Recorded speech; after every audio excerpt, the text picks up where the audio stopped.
Who looks hungriest of all, at least for the time being. I wouldn't say it was Tony Boccaccio, I'd say it's Remco Evenepoel who wears the Young Riders classification leaders jersey. He's in white. Look at the wind here. Suddenly it becomes a little bit of an assist, but with the twists and...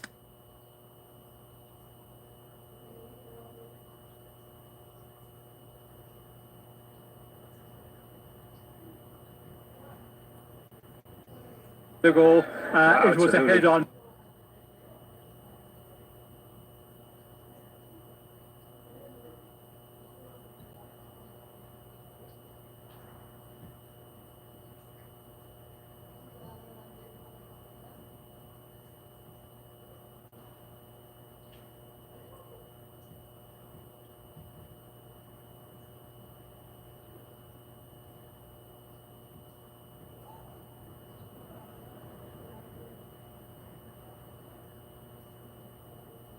Men that have been out there in the breakaway are going to hang on, and this is an interesting one to see the team of Soudal Quickstep, Remco Evenepoel. He is taking control here at the moment, but yeah, UAE very much to the front there. We can see all the jerseys, and yeah, this is going to be looking like it's building to be a battle royale on this big major climb. Absolutely outstanding. Here's Stevie Williams as well, just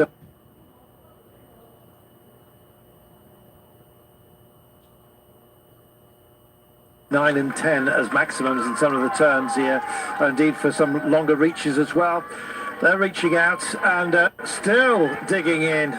This is wonderful stuff. Groupama wanting us to talk about them today, Sean. They've kind of been in the shadow of other French teams, haven't they, for the last couple of days? Yes, well, it's wonderful stuff, but for what? It looked like a junior race here. They're attacking each other, but they seem to want to get this compactivity prize. David Gaudu is pushing on. A little bit of a slap hello here as Bettiol receives one for the man sporting the polka dot jersey. That'll be handed over today by the day's end, possibly back onto the back of Jonas Abrahamson. We'll see how the points tally ends up by the end. Here it is, Loscano it is, that's still kicking on. He's still holding this margin, and all credit to him. And there, an indication of just how dark this can get. Some of the back sections here, Sean, nudging up to 9%. It's slightly steeper than that in some of the corners. But it's been quite an even climb nonetheless, this one, albeit very long. Yes, it's been long, but in the earlier part it's even. But then when you get to this final, which we're on now, 7+ kilometres, this is where it really kicks up, and this, you know, the gradient is a real killer. And yeah, we can see Gaudu getting pulled in there, and just a moment ago he was attacking, and you know, when you look at the situation of the race, if they were within a kilometre or 1,500 metres at the top, there was big mountain classification points up for grabs. Also the prize money, which is quite big here, but it wasn't going to happen for them at all. And yeah, he swallowed up already. But we still have some riders just dangling out in front here. We can see Sivakov now, another one who is a super talented rider on this awkward terrain. When you're up against a team of guys like this one, well, then it's very difficult for the breakaway. And we spoke about earlier on with Robbie and Adam, how much would they need to have? Would they have 4 minutes, 5 minutes? Well, we're not going to see that. We're not going to know that now, because they were never given anything like that. Race Radio declaring all together. It's altogether crazy, though, isn't it? Simon Yates back here, just one of those starting to suffer. Meanwhile, the crown jewels of UAE Emirates up towards the fore. Pogacar, of course, Almeida, Ayuso, Adam Yates, all there. Indeed, sitting on the back wheel at the moment of Jonas Vingegaard, just waiting to see how this one pans out. We're likewise exactly engaged. Primož Roglic as well, just bouncing on the wheel here, keeping tabs on, indeed, Tadej Pogacar himself. Looking a little bit further back, there is the white young riders classification leader. That is Remco Evenepoel. And indeed, in his Grenadiers, who must not be discounted. He's refound his mojo. Carlos, indeed, their principal son, along with Egan Bernal. Do not discount Richard Carapaz, or indeed any of his team, who are still indeed potentially around him. I think Ben Healy is still there, although Alberto Bettiol did a big turn a little bit later on. Minute 9, Sean, for the group with Simon Yates. It's a tail off, and here's Tom Pidcock, who has thrived on this descent in the past. Not going to be today, Sean. Well, this is what we're seeing. Some of the riders that would be the favourites for the stage and for the GC, because Pidcock as well. We're expecting him, to hold on in the GC standings for quite a while. But Simon Yates, that is the big surprise here, because he's just at 21 seconds down the GC standings. This is going to be a big time now for him.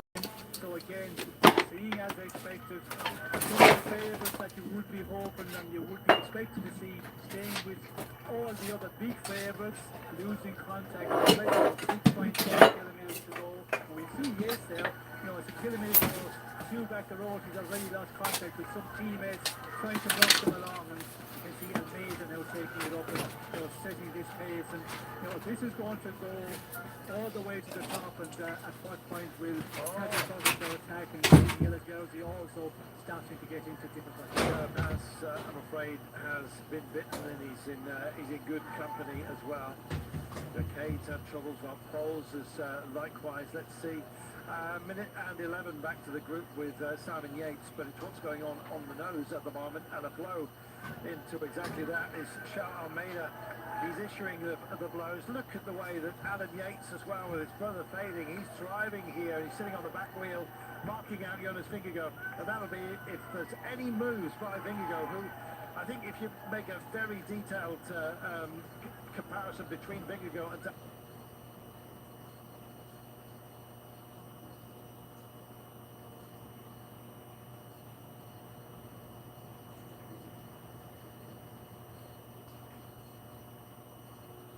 we said it would be a battle of attrition, but there's so much ambition has been burnt further down here, Sean. We've got, a group of maybe 25 riders here? Yes, well, this group have just totally, blown apart here, and we're losing a lot of big riders that you'd be expecting to be here all the time, but unfortunately this pave is killing them all, and a lot of riders will be big disappointed in this day. And it goes on. Orange the Plus back here. There is Jack Haig as you the yellow jersey just screened from you. Here it is. Louis Meintjes is part of this quartet as well, but just hanging on.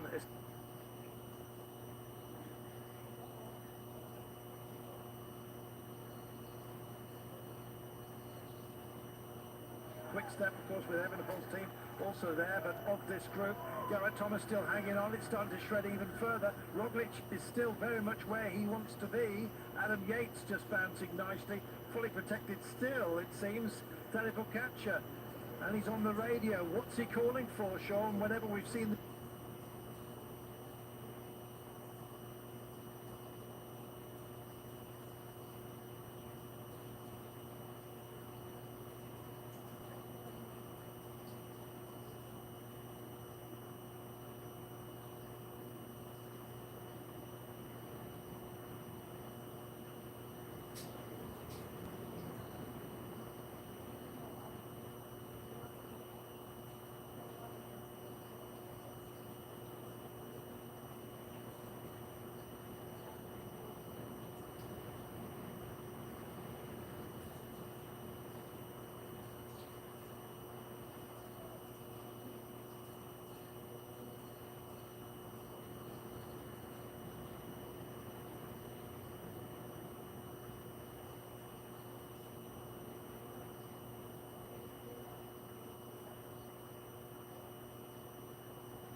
that is the call. He's at 43 seconds and fading.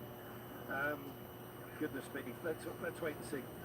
It would have been a great day for the Irishman, I think, if he'd managed to hang on in here. Bardet just starting to struggle. Garrett Thomas a few moments ago was also off the back of this group, and it is a big thinning down process. This is a huge statement, Sean.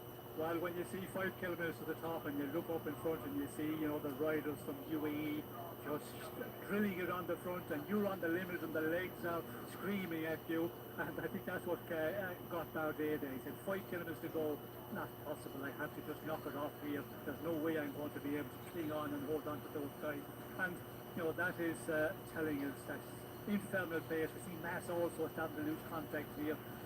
You know, there's guys blown out here, which you'd expect to be in this group of your 15 riders in front and be comfortable enough. And yeah, Vlasov there as well, you know, also in difficulty. My God, this is causing a lot more problems than I was expecting it to. At this point, still just inside the 5 kilometres to the top. Carnage, Sean. Here, the very high quality riders, I'm afraid, have been found wanting. That's a great push here by Derek G, I must say. Meanwhile, back a little bit further up the roads, UET Emirates. They're still going, and look how numerous they are as well. Jonas Vingegaard, is he isolated? He's on his own, no teammates around him. I believe that's the case. Goodness me, Roglic is tucked in as well as Evenepoel. This is, if they say graded greens make final flour, then they're cooking up a wonderful cake, and they're going to have it and eat it by the looks of things for UAE Team Emirates. Can possibly Jonas Vingegaard be the fly in the ointment? Matthias Jurgensen has also been tailed off here. Vingegaard is isolated, Sean, but you could say the same thing for Roglic and possibly for Evenepoel shortly. This is amazing. What a team demonstration by UAE Team Emirates. They're hurting everybody. Yes, well, they're really killing a lot of riders off here, and as we go close to the 4 kilometres to go, we can see how small this group have got. We can see the 2 men from Ineos there. They're holding on well, but yeah, it's a matter of time now before we're going to see the attack of Pogačar. And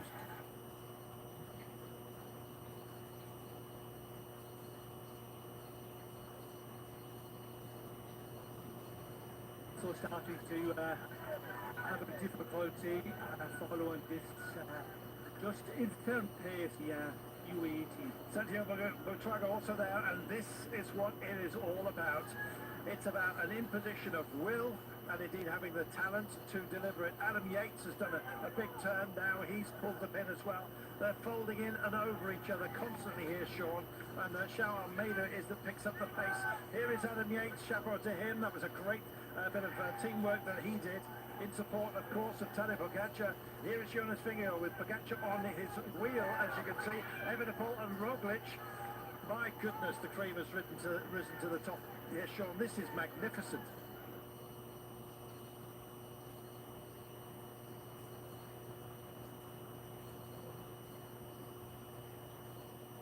The team members, right from the beginning of the stage, we see, you know, the rollers, the guys who could roll on the flat or the less steeper gradients, and now they put these super climbers into action here. And you know, as we go inside the 3.5, having difficulty here, starting to lose a little bit of ground. My God, this is causing major problems for a lot of the big contenders Tour de France. Unbelievable. Well, we're seeing Mikkel Landa now just leaving Remco Evenepoel without a teammate. No, he's still here, still doing it, and Primož Roglic just fighting to stay on the back here. 3.3 kilometres from the top. The man driving them all on is João Almeida. There, number 11 is Tadej Pogačar sitting on the back wheel of Jonas Vingegaard. He knows that that's the wheel to trace, I think, on the descent. And the yellow jersey is now at 1 minute and 34. Chekhov back down the mountain from Primož Roglic. Looks over in that direction.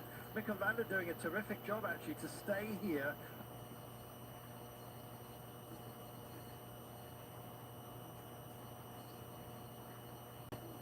Back, I think, in terms of his effectiveness when it comes to the mountains, and here we are, still very much a team here. Ayuso comes through, tap on the back of Almeida saying, it's all right, I'm back, I'll do a turn here. This is phenomenal from UAE Team Emirates. They started as the strongest team, Sean, but this basically puts the spotlight on them yet again, doesn't it? Intensifies it. Well, They are killing everybody here, and they have a lot of the GC men already blowing out the rear door there, and quite a lot of time lost already.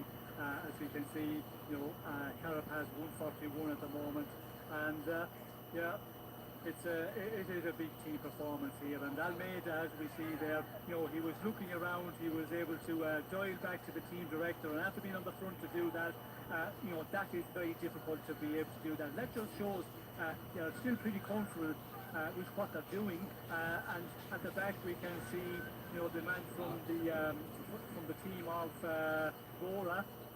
Roglic, he looks like to be fighting to stay in contact there, but he has that style as well where he looks like he's walking a lot at it, so it's difficult to read from it, but certainly we can see here UAE are just really stamping their authority on this final time. Robert, winner Carlos Rodriguez, it's fabulous to see him here, and I'm not saying anyone's looking comfortable, but he's here by right, Sean. He looks as smooth as those around him. Yes, well, he is the one that was co-leader within the team of Ineos Grenadiers. Bernal, of course, was the other one we're hearing. He was going to protect the rider, but he's lost contract already, quite a few kilometres back. But yeah, Carlos Rodriguez, we see him last year in the Tour of France, a very solid performance, a good position at the end in the overall standing. He had a very heavy crash as well, let's not forget, but still, managed to survive that. So, he is proving. And he has proved also in the Vuelta in the past that he is a solid, 2 or 3 week rider, and he's proven that once again. Yes, indeed, won at Tomorti, didn't he? Phenomenal. Yeah, he's here by rights. Oh, goodness me. 21 kilometres to go. We've got 2.2 before we get to the top. This is a burn down of a lot of teams, folks, right here, Sean. But the riders that were in the vanguard of those that we were looking for this tour are here. Vingegaard is here, Pogacar is here, along with his teammates Almeida and Ayuso, a great, default almost, should anything happen to Tadej Pogacar. Carlos Rodriguez, Remco Evenepoel, Mikel Landa and Primož Roglic. This is the very best. Yes, well, the big hitters are still here with 2 kilometres to go, as we can see. They're still setting that pace. Almeida continue on to work on it, and at what point is Pogacar going to attack? Is he going to attack? But we can see Vingegaard is here, Roglic is here, Evenepoel is here.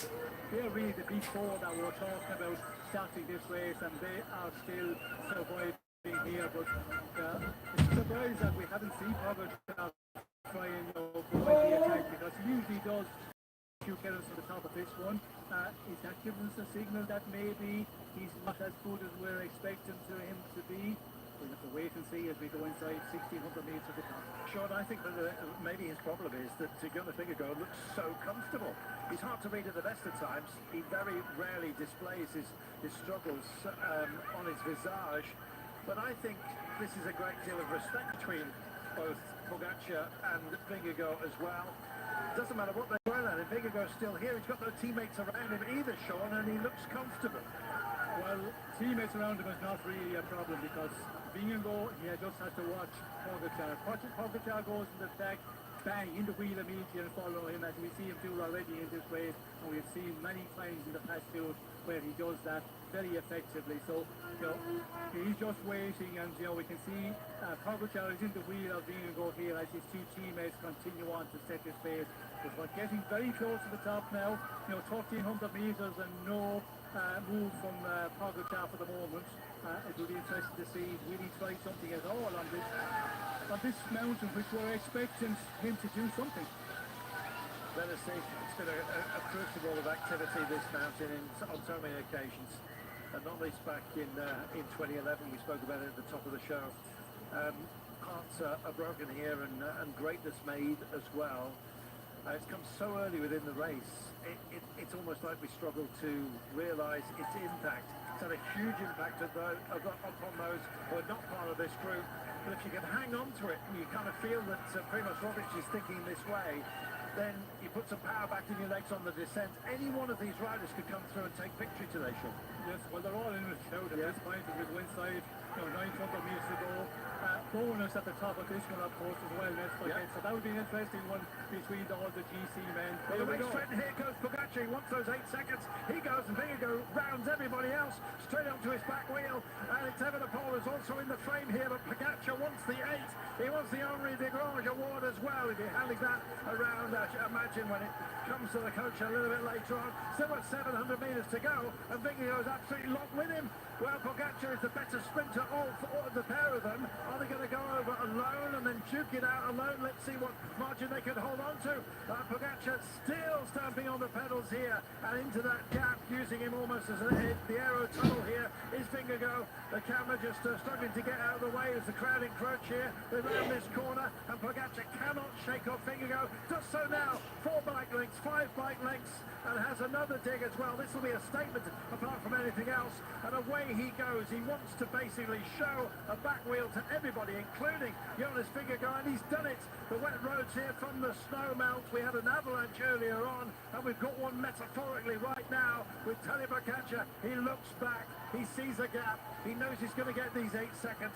He possibly wants a descending buddy. Let's wait and see. Roglic is the man who's struggled here. No bonus seconds for him, that's for sure. Pogacar just tying up a little bit. He did go long here, don't forget, and it's 10%, let's remind you. This is where Vingegaard could thrive.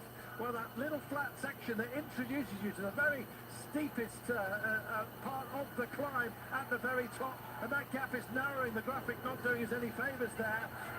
Here comes Vingegaard. Can he eat into this and make a fist of it when we come to the top?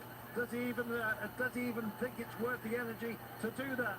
Don't forget 8, 5 and 2 bonus seconds, and this is Pogacar potentially taking control of the race, and suddenly the margin just amplifies here as he comes round the final corner, rolls over the top of the Galibier, and he has gone, flown the coop, and now he is the first to enjoy gravity, for goodness sake, in his favour as opposed to working against it. A storm blowing over the top here in more ways than one, and Vingegaard looks behind. He's got no teammates around him, don't forget. And has he got the mettle to chase back on to Tadej Pogacar, who has gone, Sean? And look at the names that are still to finish this peak. Yes, well, what a battle between the two heavyweights there in that final 600 or 700 metres to the top of the Galibier, and we could see that Vingegaard was able to mark the attack of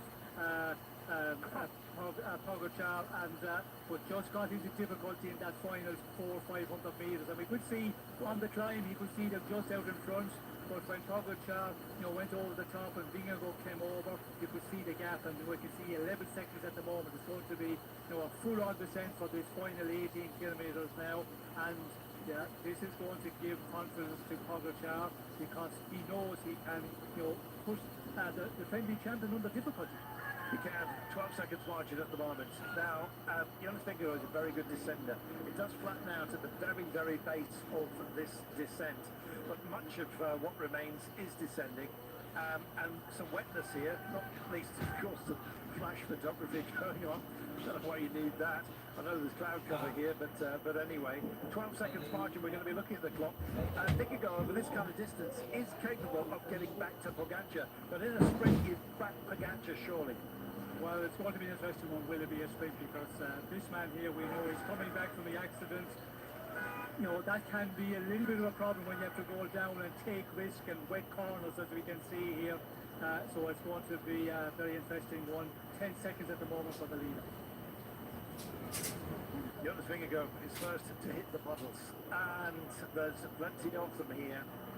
Well, he's melted the ice cap, hasn't he? That was such a hot performance over the top. 9 seconds. Vingegaard is, I think, going to tag him by the time we get to the bottom. Tadej Pogacar himself, he is a very assured descender, but he doesn't have the flow, the fluidity of Jonas Vingegaard when he is at his best. Here's where we've got Evenepoel, who is only at 21-second margin as well. Could be a 300 sprint by three of the principles, the trident, if you like, of those who we had hoped to be at their very best. The overbanding on the road here, like almost like licorice spaghetti, as they try to repair the frost damage at these heights. Should they be wet, they are a slip zone, and here comes Evenepoel. Vingegaard keeps going into single figures here in his deficit to Tadej Pogacar. Meanwhile, a little bit further back up the mountain, you might say, sort of at a higher altitude, is the chase. Joe Almeida, Ayuso done such great work on the climb.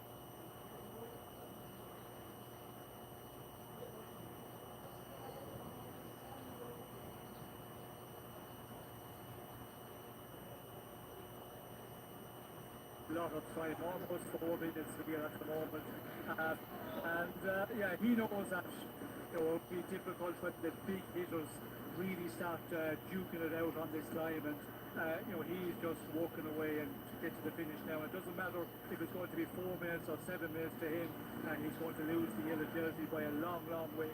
So we can see, this man, 8 seconds for Viango, so it was up to about 11 or 12 seconds. So Viango is ascending very well. I was concerned a little bit that he might be a little bit, scared on the descent after his action in the Pays Basque country, but not at all, because this man, he is really the sun sending at full gas here, Pogacar, and yeah, it's going to be a fight all the way to the finish here, but yeah. No, it's not a major one for Viango, but they have seen now that he's a little bit under his best because not able to follow Pogacar, and that will give heart to the man who is really a challenge of Pogacar to attack him on every occasion that presents itself.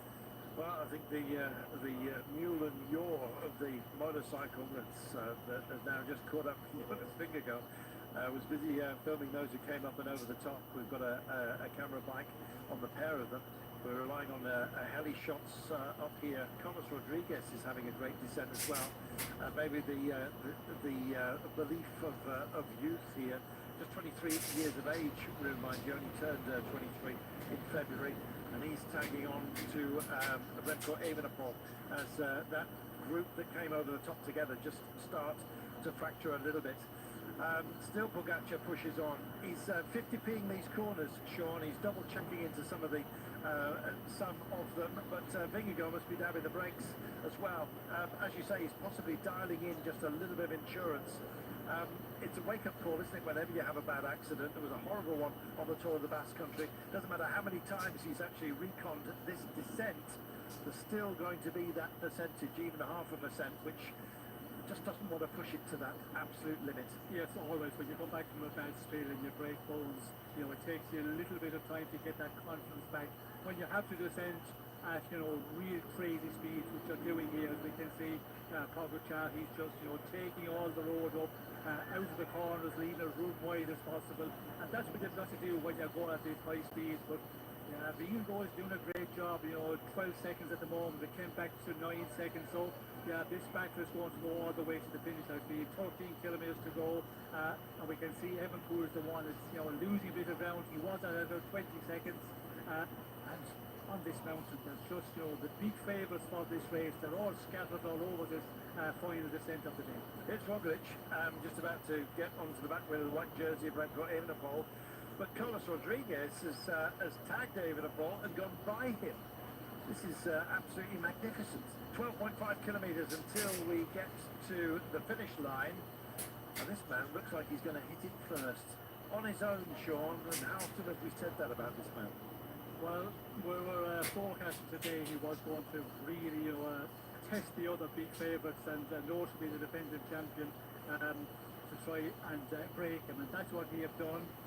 Although on the final climb I was expecting an attack from Pogacar a number of kilometres before the top. He left it very late, but still we have seen that this man here, in difficulty a little bit, but no major disaster at all, because he's still very much in it, and get today's stage over with, and the days to come will be all time for them to recover, and we're expecting to get better when he gets settled into the race. That is the case for Viango. He did say that this morning as well.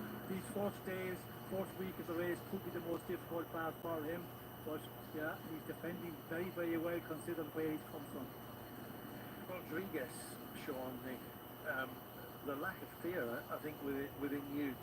He's a spectacular climber, but he's showing he's an amazing descender as well. This is Remco Evenepoel, who's no mean descender himself, and Carlos Rodriguez has left him in his wake. Well, we see Carlos Rodriguez last year on the descent into Mosey, the way he was with the two men we have here leading the stage at the moment. He attacked them and then they tried to chase him down, but he just went away and won the stage comfortably enough. He's a super descender. Remco, we know as well, he had a very bad accident a number of years ago in Lombardia. I think he's not prepared to take as much risk, and certainly here, if you're a little bit off the real risk-taking, well then you're going to have difficulty getting down. But it's not going to be a big difference between any of those guys, I think, at the finish. That 15 seconds, 20 seconds is not going to be a disastrous day, considering it's the first big mountain of this tour to get settled into it. Some riders need a bit more time, but definitely this man Pogačar is putting his stamp on this stage. Where on earth do you find time on Pogačar, Sean? Well, that is In always what circumstance? Well, that is always the question. Pogačar, as we talked about earlier, he is such a champion. He can climb, with the best, better than the best. He can descend better than the best, or good as the best. He can time ride. He can do everything. That's what makes him the great champion. Most certainly. Carlos Rodriguez is riding his own chapter here. There is Primož Roglič just chasing on with Ayuso. Charles Almeida actually with him. Wait and have a look. It won't be long before they're back together. One would imagine. But this is Remco Evenepoel. Just tucked in as well. There may well have been a few sketchy moments out there that we've just missed, because Jonas Vingegaard has suddenly shipped 8 or 9 seconds in very, very short order. Sometimes, Sean, it's just not worth the candle. And as it stands just now, burning at both ends, it seems to be Tadej Pogačar is away. This is a good little group that we're here. Charles Almeida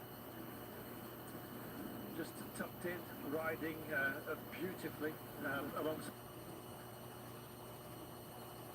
Brilliant.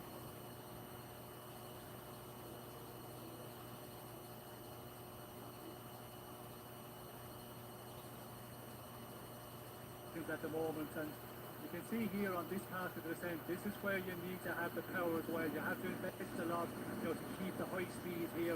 It's not one of those descents where you can tuck in, real aero and let the bike just fly down. You have to walk after it. It's the stronger one, the stronger man here. Pogačar is just pulling his advantage out. 22 seconds back to Vingegaard. You can see Rodriguez there, 32 seconds. He's doing a very good one, and the rest, all just giving their all here this final 8 kilometres to the finish. Well, their own gaps, of course, to those who sit behind them, and Richard Carapaz hasn't got a clock on him at the moment, but I'm afraid he is he crests with getting up to 4 minutes as a deficit over the top. So the yellow jersey will be transferring, and the shoulders upon which it will rest are likely to be this man if he just stays safe. He has been giving it absolutely everything on this descent.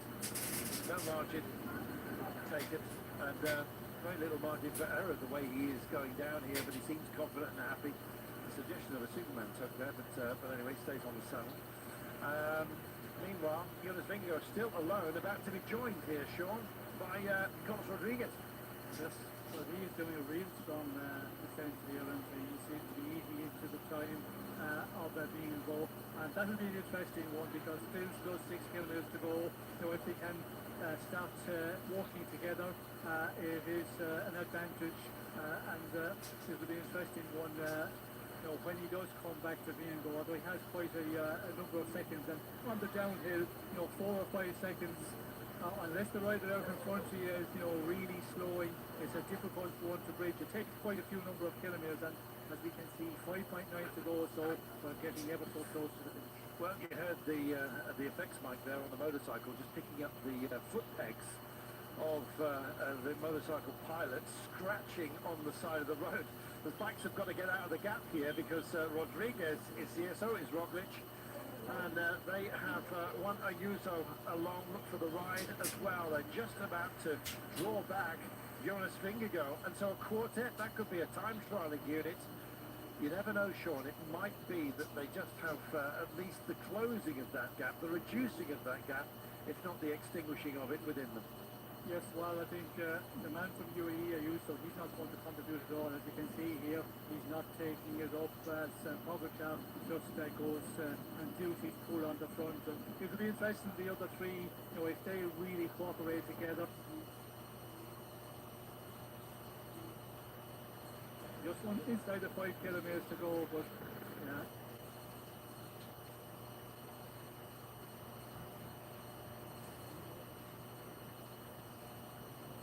The stage victory, but the bonus was also very important to him, and he's going to time trial all the way to the line. Point out for 8 bonus seconds, 3 clear of Vingegaard going over the top. He could have another margin of 4 even if it ended up as a sprint, but it's going to be more than that, I would imagine. Goodness me. Well, if you're not part of that group, and Evenepoel is now going to come up and join them by the looks of it, Sean. This could be many more hands to the pump. Let's wait and see. No help, of course, from Ayuso. It's going to act like a lead weight here, but they'll be glad to see each other almost, I think, in this scenario. Although Vingegaard is possibly going to be the loser when it comes to bonus seconds, because some very good sprinters here as well, of which he wouldn't count himself as one. Well, you never know at the end of a difficult stage, and the way this has been contested in the final. As we can see, Remco getting back in here. This will be an interesting one now to see how well they will cooperate together, and we go inside.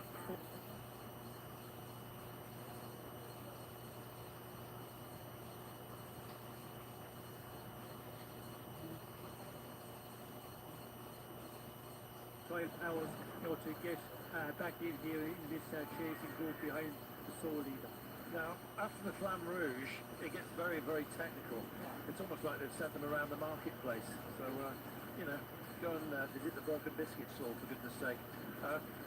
It really does weave about towards the end. Best thing to be is on your own, and that's what we've got here for our man out front, Dale Pogacar. He'll be able to thread it rather neatly. Those around him, with so many twists and turns in the very last, may well have some problems to kind of formulate a sprint of any note. Because after the Flamme Rouge, there's a whole sequence of corners. It's almost difficult to describe them, but basically after the Flamme Rouge, you take a 90-degree right. The road swoops around until about 350 minutes to go. Then you have a hairpin, then another 90-degree right, and then another 90-degree right before you're allowed to finish. It's hell. Well, let's see. It's for our entertainment at the very last. This man will be able to thread it. He'll give you a preview of how it is going to finish. Here he comes into town. It's almost, do we dare fate him at the moment, Sean? He takes control of races early and doesn't seem to be bowed by the pressure. Well, when you look at the demonstration of Pogacar on this final time here, the final kilometre to descent, as we can see 90 kilometres per hour for those guys who are coming along. And when you see the team as well, the way they have crossed this race all through the stage, and more so on the climb up the Galibier, and 34 seconds at the moment advantage back to Vingegaard. Yes, it's going to take 18 seconds qualification with the 10 seconds to finish. The 8 seconds he's got at the top of the Galibier. This is going to grow out to be a very big margin. It looked like that Vingegaard was going to limit his losses in the first couple of kilometres up the descent. He was holding there at that 9-12 seconds all the time, but it's growing out now, and it's going to be a huge loss for Vingegaard and the rest of the challengers here to win this tour. Most definitely. We come down to the huge mountain storm drain here. The twists and turns already been taken by Dale Pogacar. The others will be fighting for every single one of these apexes, you can be sure of that. 600 metres remaining, and the twists and turns have still not finished. There's all kinds of rivulets that have to be accommodated by bridges, so there's pinch points all the way into town. And these guys are now just starting it. So Jonas Vingegaard is leading them in, however. If he can pick his bets, have some...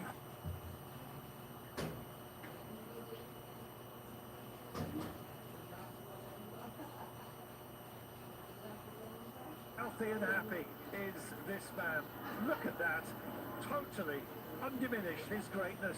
In fact, added to today. He's going to take 10 bonus seconds to add to the 8. He's taken over the Galibier, and he looks like a champion in waiting. This early on in the Tour de France, you wouldn't really hang that description on anybody. You dare not. But with him, with this man, with today, tomorrow, and possibly every day, all the way to Nice. He's in charge. Time then for everybody else. Remco Evenepoel back seeing all of those points. Carlos Rodriguez hasn't finished as far as he's concerned. Roglic is also here. Evenepoel, it looks like he's going to take the next bonus second. He's got, what, 3 bike lengths already. He daren't look back. He's going to try and marshal every single one of these apexes. Ayuso, of course, is picking up, trying to limit the damage as far as bonus seconds are concerned. Evenepoel is second on the day ahead of Ayuso. Roglic comes in just after. What a day. What an amazing race we have here for you. It is something so special. And if you want to know how special, just look at those who were found out today on the Galibier, Sean. Amazing. Yes, well,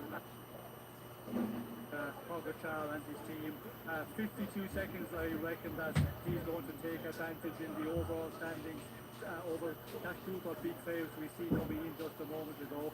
And, you know, at this point in the race, that is a huge advantage for him already.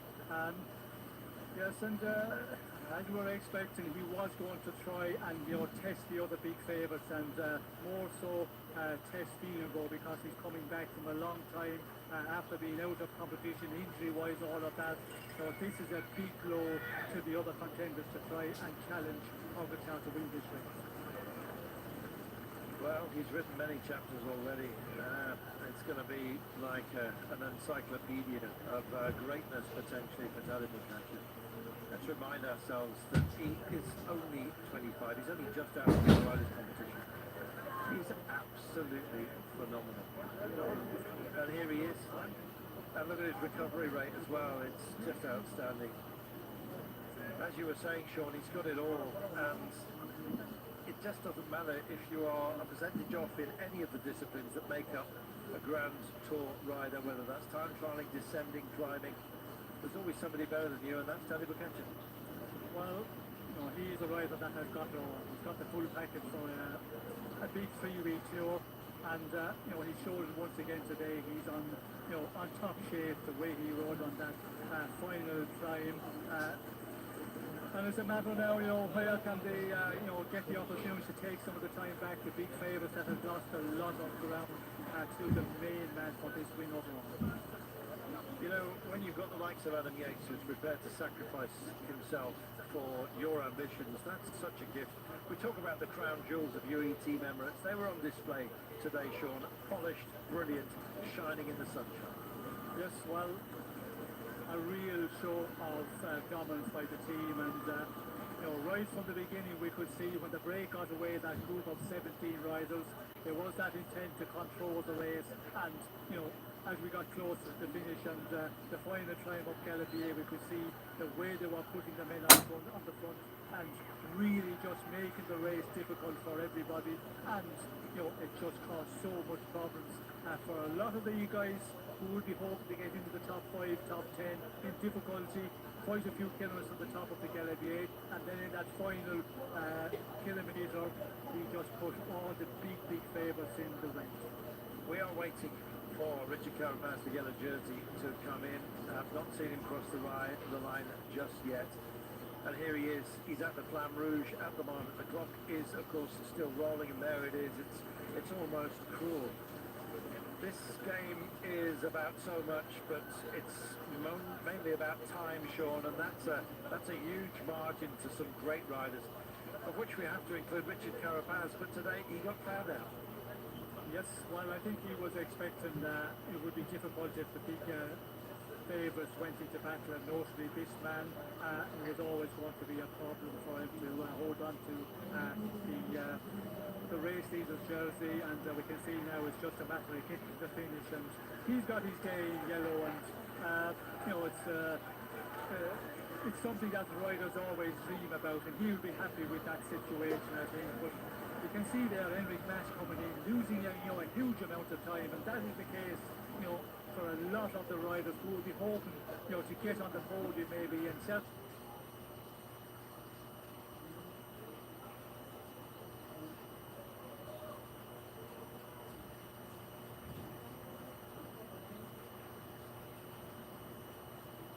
Richard Carapaz it is that brings in the yellow jersey to be handed over to Danny Boccaccia. 3 hours and 45 minutes, but the climbing today really bit after the long day yesterday. Thanks to Ben Healy coming in there from Richard Carapaz, who sacrificed himself, of course. So this is about Danny Boccaccia. It seems that the entire race, whatever the race, is about this man as well at the moment. Chapeau to him.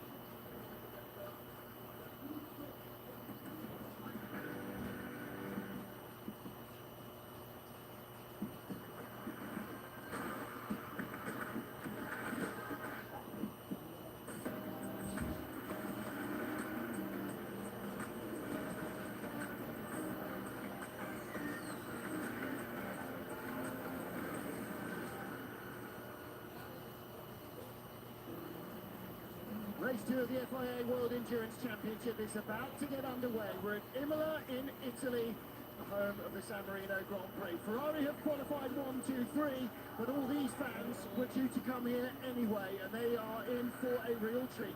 The 6 hours in Imola, round 2 of the championship. Ferrari with a point to prove. Porsche won the opener in Qatar. Toyota beat Ferrari in Monza last year. Ferrari wants to win here. The safety car is about to depart. Our poleman is Niklas Nielsen with teammates Robert Kubica and Antonio Giovinazzi behind. Then a pair of Porsche Penske's, then Toyota and BMW with Hertz Team Jota and the 2 revised Peugeots. Who's going to come out on top?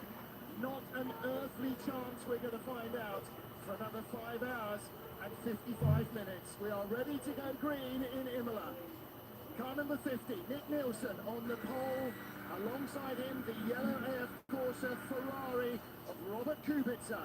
Will the poleman get into the lead in the first corner, or will it be the pole alongside him? The inside line, the driver's left, is usually the best here. It's going to be a long wait for the grid. We go. The field swarms away. It's already 3 deep behind. There's already a crash as well. Contact in the pit wall. Smoke behind, but it is Ferrari. 1, 2, 3, Kubica's very wide. Look at the way the cars are swerving around. One Peugeot out, one BMW out. And the Isolta is in the gravel trap. Jean-Carl Verne will try and drive through there. Yeah, some of the GT with well touched each other. I saw a car spin round and end up in the barrier on the main straight even as they jostled for position there.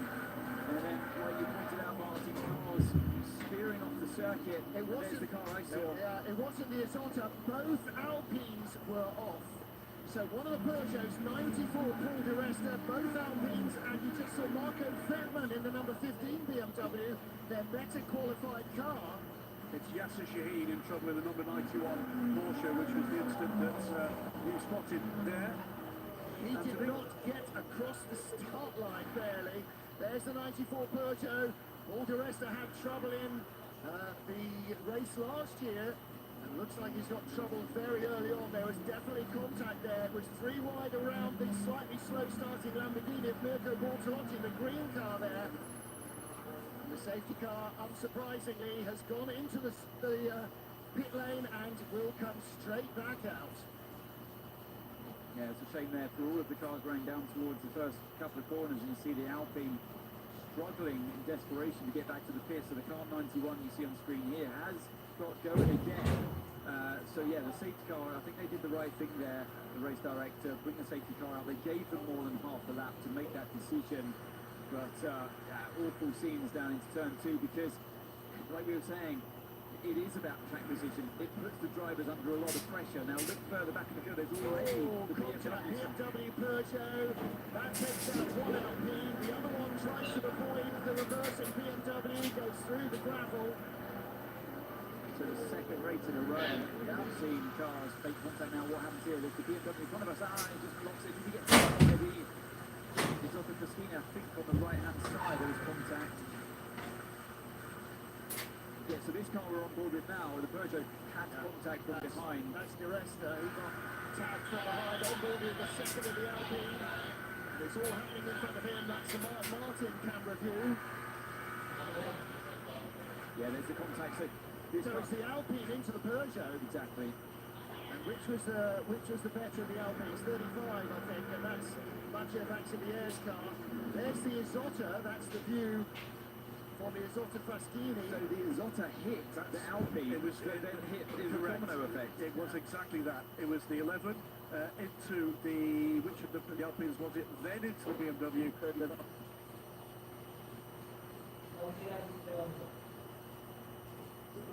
Through pit lane because of the debris from the incident involved in the 91. Oh, it all goes quiet and you're facing backwards in that number 15 BMW. Scary moment for Marco Wittmann. And at the moment, in the running order, the GT cars are right behind the Isotta of Jean-Carl Vernet, but they were mingling with the hypercars midway through that first lap. Okay, so the Porsche has made it back. That's the Porsche, Manthey EMA Porsche. Left rear on the 94 car being changed. Come on, they can't get it up in the air. It's got damage on those straights. But it's the steering damage to that Alpine, I think, is going to be the big one. Right rear puncture for Marco Wittmann as he comes in. State at the front of this Alpine. Let's hear from the 35 car.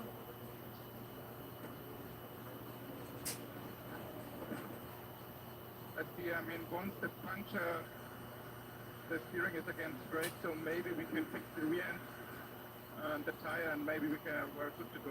Obviously, check the car. I got quite some damages front and rear. Right. Tough times. Charmelation 35. That was Matteo Basilier in 36 being wheeled back in. Debris from the shredded tyre, or possibly the brake cooling ducts as well there in the wheel hub of the Peugeot. Well, this is the problem, you see, when you come back into the pits and you've got a deflated tyre and this thing starts to rip apart, that flailing tyre does incredible amounts of damage to the bodywork and the internal structure as well, even the suspension sometimes, as that front end comes off.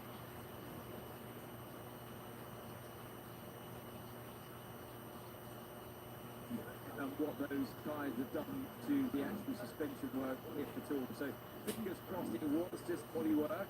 That can get changed, no problem. But it looks like they're ready to make work on the on that front left. It's at a skewed angle. We can see that as he's trying to. Peugeot's back out. With damage still, has beaten the safety car, has been released from the pits. Just to review where we are with those incidents, gentlemen.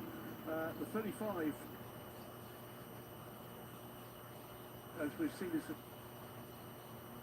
we're also the 15 BMW in the garage. The 35 Alpine has continued, but dropped into the LMGT3 pack, but is circulating, as is the Isotta Fraschini. Now, the deal with getting out in front of the safety car is you don't drop another lap down. What the team will then try and do is get him to whistle round, come back in and maybe make another brief stop and try and get back out in front of the safety car again. Very much a rule that a lot of teams have learned from American racing. But you watch NASCAR, they'll do anything to avoid going a lap down, then get back out in front of the safety car, come back in, we'll put in a turn of wedge or a churn of fuel or whatever, try and tick with these little work boxes without just sitting there and losing laps that you will never get back in. I should mention as well, I'm not sure we've noted it, that through that melee, they want to change to second place. So that we've got the 50 and the 51 now, 1-2. And the 83, of course, started second on the grid.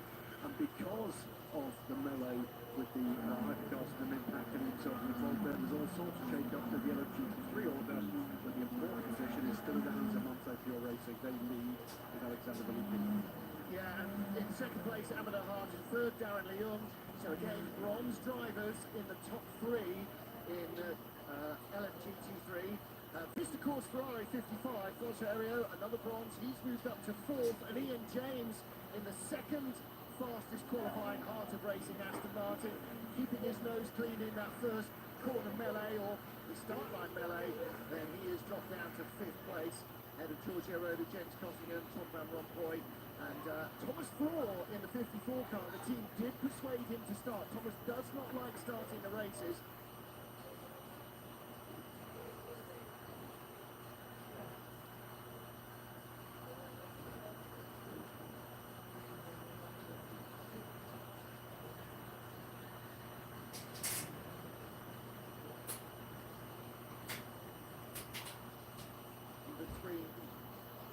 Yeah, we spoke difference between the two Ferraris. We saw Kubica didn't get all screwed up between three as they're on now under racing conditions again. I didn't just see the lights on the gantry flashing on and off in orange. It usually means a full start, but they are still, the green flags are waving. But it's Lamborghini is trying to move around the outside of the Porsche. Okay, he does it. Nico Bortolotti, confident in the tyre there, picks up a place on the 99 at Proton Porsche, so Bortolotti moves up a spot. It was Nancy the 36 rejoin as well. That car was coming out onto the pit apron as the cars came out from restarts. In our LMGT3 field, the white and yellow Porsche, Alexander Malikin leading, but the McLaren moves up. That's a good pass. James Cottingham going by Giorgio Roda in the Proton competition Mustang. And that Mustang looked like it had a little bit of damage as well to the right rear. A bit of bodywork flapping all around. Maybe that was involved in that first way, barely on the first lap, was it the main straight shunt? End of second formation lap shunt, exactly right. Alexander Malikin leaps away from Ahmed Al-Hadi, and of course these cars so different in his 94.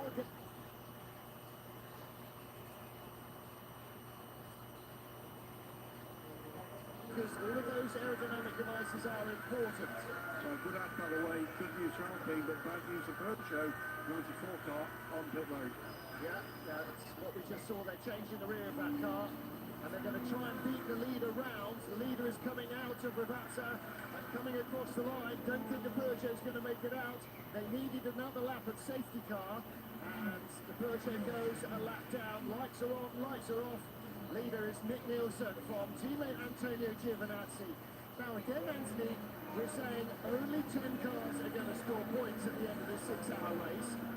And if you do and your teammates don't, that's really important for you. Obviously, as a Ferrari driver, oh, there's trouble for the Iron Dames.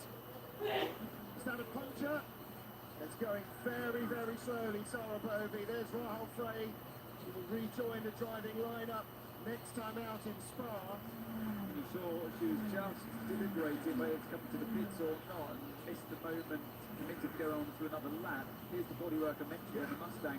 So She was down, very deep down into the Ravazzas, and then basically hung out to dry. What happened there? Did it looks technical to me. select a box full of neutrals on her? Bouncing over the chicane of Variante Alta. Right, let's catch up with the Ferrari team and Robert Kubica in 83. ALS is not working. What is not working?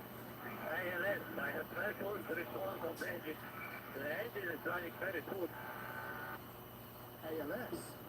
The engine is running very cool. Okay.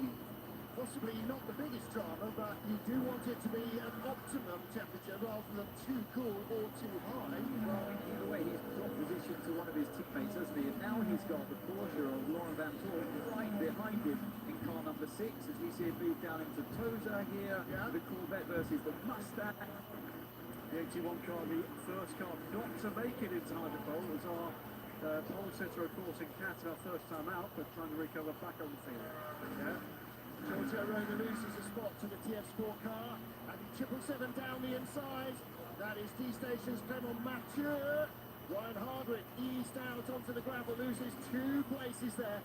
This is absolutely going to be a knife fight all the way through in both classes. And now look at the number 6 Porsche, the championship leaders, and look at the number 7 Toyota. Breaking free of traffic, the number 8 car is 3 cars further back. But Mike Conboy with the bit between his teeth. Yeah, he's looking racy, isn't he? Putting pressure on Vantour in front, who actually made a small mistake there through Akmin Arali. Briefly gives Kubica a little bit of respite, but look at this fight coming up towards the second chicane here, the Villeneuve chicane. Alexis on the inside of the 777 D-Station car. Great fighting in the LMGT3 category as well. And what a different car the Lexus looks on the track that suits it better than Qatar did. You know, they've had a little bit of time to work on the car, learn a bit more about it, but that was a great move. Esteban Masson putting the move in on compatriot Clement Mathieu, moves up the order.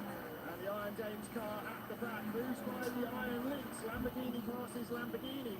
So that is Saraboni going by. Claudio Schiavone for 16th place in class as the EMA Porsche is still receiving work. Would add, by the way, Esteban Masson making his way up through the order. You're quite right there. He is the silver driver in that car. That's a factor to bear in mind when you get deeper into this race. We've yet to see their bronze ranked, the less well-ranked driver that we must have in each of these cars aboard that car. That could come back into play. And the bronze driver will have to do a minimum of 90 minutes in this 6-hour race, and that means at least a double stint. And in these temperatures, that's definitely doable, a little more straightforwardly than the temperatures we saw in Qatar, where the minimum drive time was longer as well. Turned out all the bronzes basically did a full, near 3-hour triple stint in the heat of Qatar. Robert Kubica holding on Lawrence Vantor, just creeping away a little.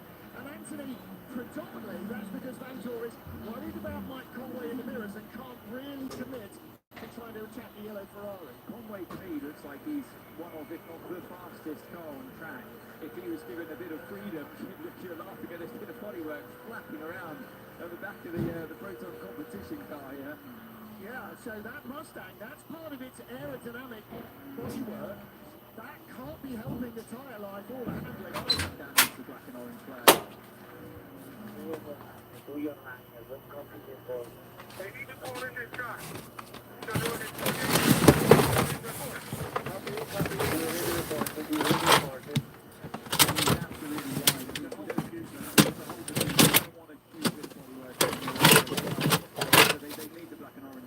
So the team are on it.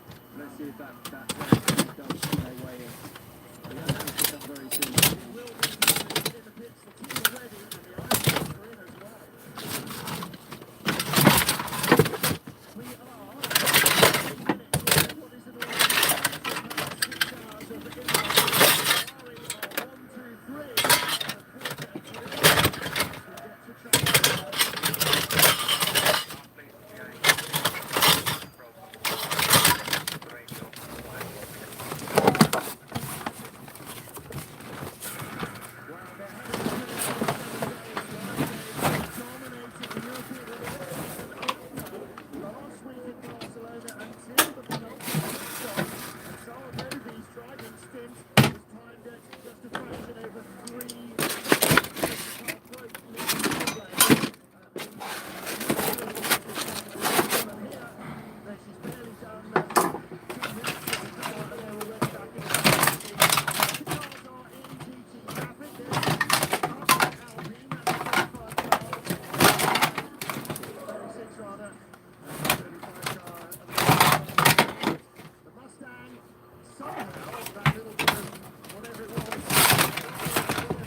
that I spoke about a lap before.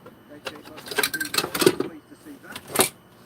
Well to turn around the cars that have damage. So Mike Conway did set the fastest lap. That was snatched away by the teammate. 51 into Piantella at turn 9. So Gwelly now holds on for the fastest lap. Have a look at this. This is where the hard work starts. Not just for the car drivers, but for the GT3 drivers as well. Their eyes are everywhere.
Watching here for where the itchy trigger things are going to be. Looked to me like Sepawayne was looking racy. Yeah, you saw the great confidence that you saw. I think he's just about was toggled off by the force in front of him. Actually, was that Rene Rast in the BMW?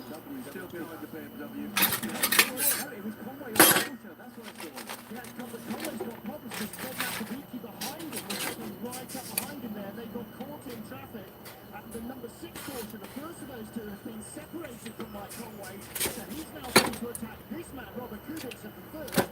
And Conway's got pressure from behind. It's time to come back up to speed after a lap or so. More spinny heat on the tyres. Can the drivers make that? But look at the Porsche. The yellow Ferrari. We're looking back now. Nielsen. And from Nielsen to the second place car of Antonio Giovinazzi. I thought it was Conway that was the base of the Porsche. It wasn't like he got back towards the other. But did use space to the Porsche before.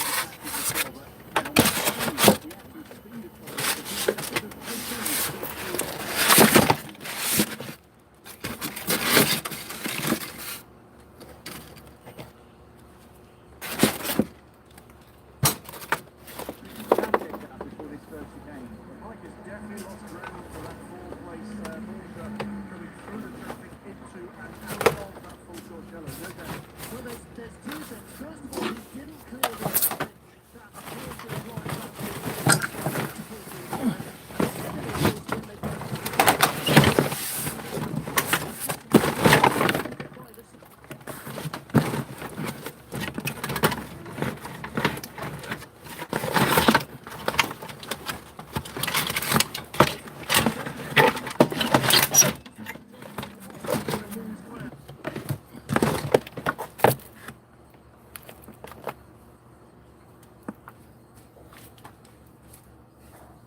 if you're going to make a move, if it's not done during pit stops with the strategy to help with your team, you're really going to have to muscle your way past the car you're trying to overtake with help possibly of the GT in the slower traffic.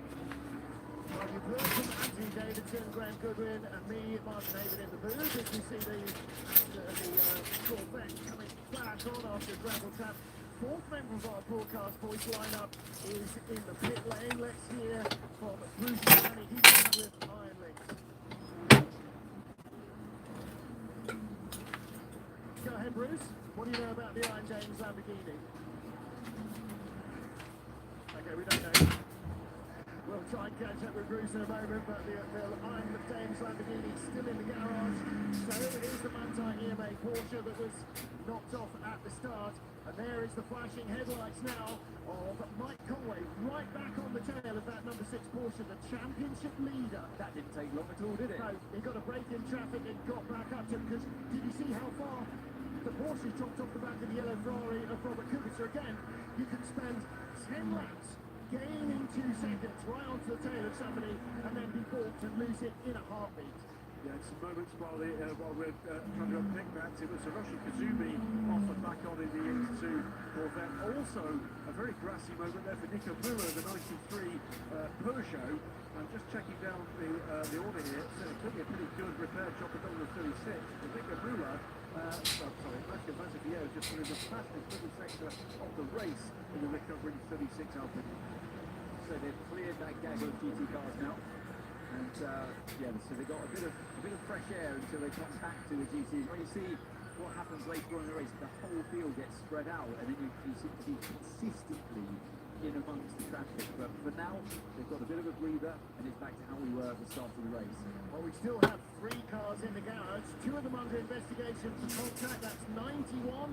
That's the Yasser Chassin Porsche and the 85 Iron James Lamborghini. But with the 15 is Bruce Wayne. Bruce, what's up with that Lamborghini? Well, as you said, there was a contact and the car was hit from behind, which has apparently damaged the torque sensor. And without that torque sensor, they're not allowed to ride. So at the moment the car is stopping, they can't really fix it. Sarah Bobby is still at the wheel, but it's not looking very good for them. No, that's not great. Well, the torque sensors are used by the FIA and the ACO to monitor our output of all these cars, with both in hypercar and in LMGT3 is a maximum limit. And there are a number of cars in free practice that lost laps because they had produced more power than they were allowed to do. And this is monitored live in real time by the FIA and the ACO at the track. And so when those torque sensors fail, you can't monitor the power output of the car. Therefore, the car cannot run. So you need to make sure, we've seen it before where teams have had to change the torque sensor because they're not getting full readings from monitoring the power of the car. Well, we had the potential race winner from Portimao last year, didn't we? The number 7 Toyota that fell foul of that as well. So nothing that the team has done wrong there. It's just, you all know electronics and how they can fail. It's just one of those things, but bitterly disappointing for the Iron James crew down there with Iron Links. Here, another of our Italian supercar manufacturers, but dating back to the 1930s. In fact, Isotta Fraschini existed before Ferrari or Lamborghini were even thought of or heard of. Isotta has been away for a very long while. They built supercars in the 1930s.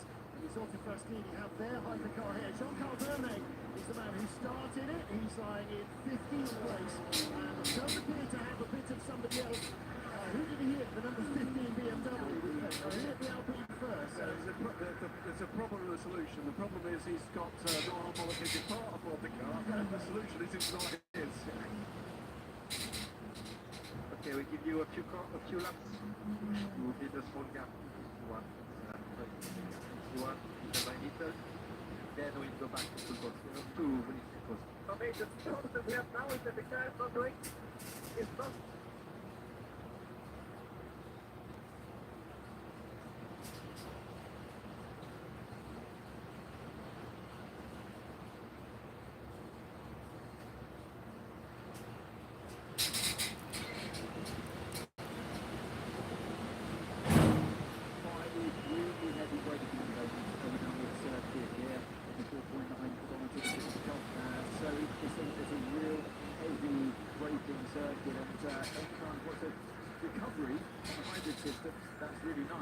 But if you're running the car a bit more aggressively and therefore having to like, yeah, I couldn't believe what he said. Like, you're running a different system there. You put more power through, and you're not harvesting quite as much. You rely more on the mechanical brakes. You really can start to put them under pressure. And he's saying, hey, now I'm really struggling to stop the car. So it'll be interesting to see if he really can pull that gap. It sounded nice and easy from his engineer. Nice simple plan to stick to. Pull away from your teammate. Yeah, it might be a bit more difficult in reality. And of course, famously, you can go as fast as you like, but if you can't slow down in the right places, there's absolutely no use. Brakes are at least as important, everybody, as an engine. Graham. Yeah, Mike Conway, by the way, on a bit of a tear again now, beginning to close that gap again to Lawrence Van Tor ahead. And those gaps up and down and amongst the top 10 at the moment. Top 6 cars now separated by just 7.5 seconds. So we've had some fairly extended green flag running. Yeah, and this is good because this is what the cars need, what the teams need to really correlate what they thought they knew after practice to what actually happens in the race. All the cars on the medium tyre in the hypercar class. You hear Alex Lynn is chased by Nico Muller. Alex Lynn finishing second place in LMP2 last weekend in the European Le Mans Series. Chasing down the race leader but could not get there. Now, this looks like the final stage of a nut and bolt restoration on the Manthey EMA Porsche, and it looks as though they may be about to put a lap on that car at speed, because it was hit before the start and completed a lap to get into the pit lane. Graham, this will be their first racing lap. It was, but they do appear to have a problem, and the mounting point for that bonnet does not appear to be aligned. So they're struggling to get the bonnet back on the car, the front bodywork back on the car, and that would, of course, that was the point of impact. Absolutely, you're right. Just eyes to the front of the field for a minute, just the last, before they come into this traffic again, the last lap, all 5 cars pretty much with exactly the same lap time. So I think we've got a race in our hands today, and Mike Conway knows it. He's got the speed in that car. If he can get past Van Tor in front, he'll immediately put pressure on the Ferraris in front. Sebastian Webby is just saying his fastest race lap, so has Mike Conway in the number 7 and number 8 tours, or number 8 and number 7 respectively. And, trouble for one of the two Peugeots is 93. It's the one that had less trouble early on. That was the car that we saw go over the grass earlier. Has he got a braking problem, maybe? Well, that does not look like he's got very many gears.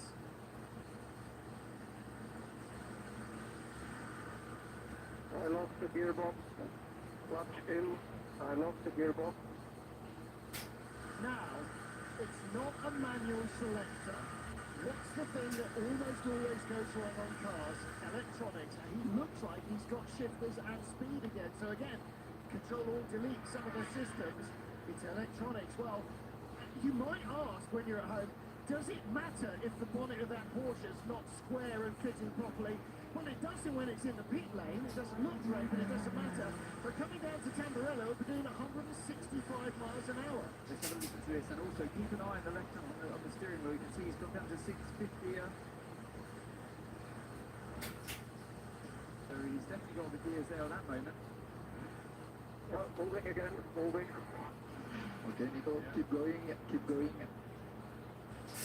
Again, you know, they've had physical problems with the gearbox, in particular in season 1 a couple of years ago. They did have electronic issues. They've changed the way that the gearbox is selected as well now. It's hydraulic rather than pneumatic.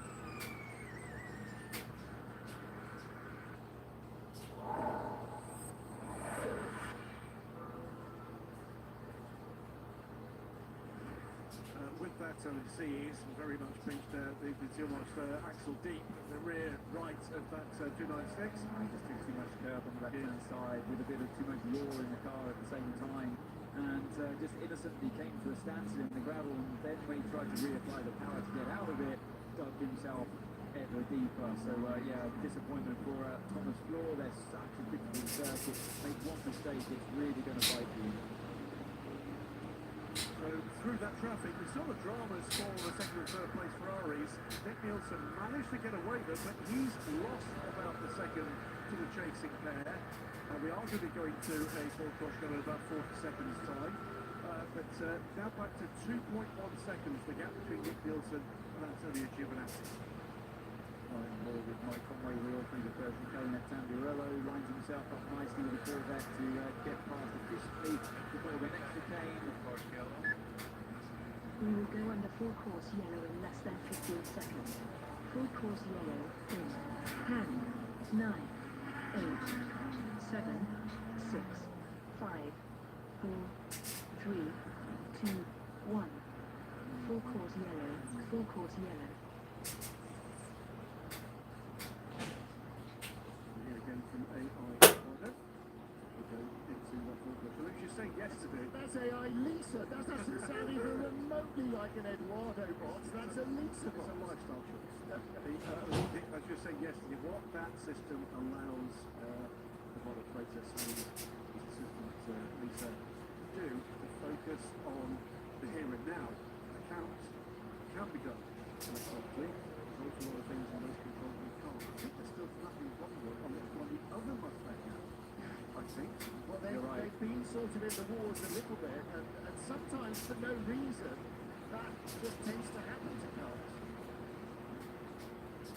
What's for being rescued? It's going to have to be craned out, actually, rather than put him with two wheels on the grass, because the other two will be in the gravel. They'll just drag him back in. They'll lift him over onto terra firma. I'm just going to take a moment or two, by the way, for a little bit of Haven family house cleaning. To the amazement of Anthony Davidson, Oscar Haven of this carriage, who's just finished the London Marathon, his first London Marathon, 2 hours 29:01. Well, he didn't take the bus. Honestly, I couldn't have done it on the Boris bike in that time, never mind on two legs. So congratulations on that. And let's take a look back at the start of the race and in traffic behind the leaders in both classes. Contact in the LMGT3 field. Contact at the front as well. Jean-Carl Verne in his Otto Fraschini seemed to have been the cue ball coming in late from behind. He hit the Alpine, which went into the BMW, which went into the Peugeot. And his Otto Fraschini came through it unscathed, except he does seem to be playing a bit of Alpine rear wonder. There are a number of other cars that had trouble. There is the Alpine going off. Board with the Peugeot. Actually, it's also on the right-hand side. I'm afraid Jean-Carl getting caught out under brakes there. It was a proper domino effect, wasn't it?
Getting closer, of course, to the pit stop window of these cars, and there's a number of the cars who are lacking in speed that I think we're going to see further attention to in the pit stops, including the Cadillac. You noticed early on the race and the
Engineer, but whether he can actually do anything with that extra energy per lap or not, yet to be seen.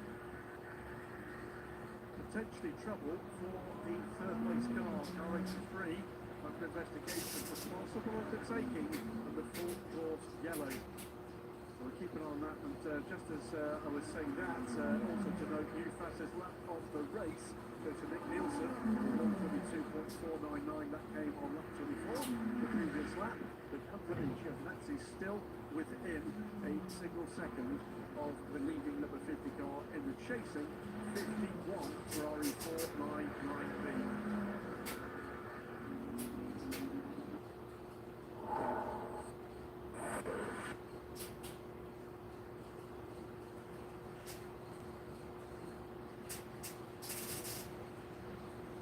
Scopens getting the taps that clearly had a real day of it with the rear diffuser of the car detached, refixing it and then having a puncture that we think took out the mounting point again. And the problem is, you can see how low the car is to the ground, even when it's up on its stands. You know, you need that up on a four-post lift so you can work on it rather than just lying on your back with an inch clearance above your nose trying to work on it. So it's going to be really, really hard and not at all fast. Pit stop at 31 out of third in LMGT3. Yep, Sean Galale into First stop for Sean in the race. No driver change. See the Goodyear engineer running round. Each of the teams has a dedicated Goodyear engineer, and there is the fuel count. The energy count, let's say. car 20 of investigation, 10 through 50 minutes. And car 19 as well. So 20 is the BMW, which is coming in a by. You say, Robert,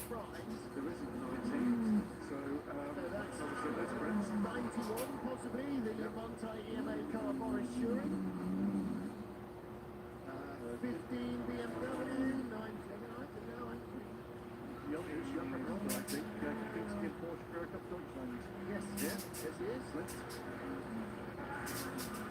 And Eduardo Mortaro wants in the car over the curve. Look at the way the Porsche gets held up. Here's your chance. That's why you can never give up, because you never know the moment everything's going to head in your direction. Now just closes the gap, and actually, Davidson, that's what you live for the.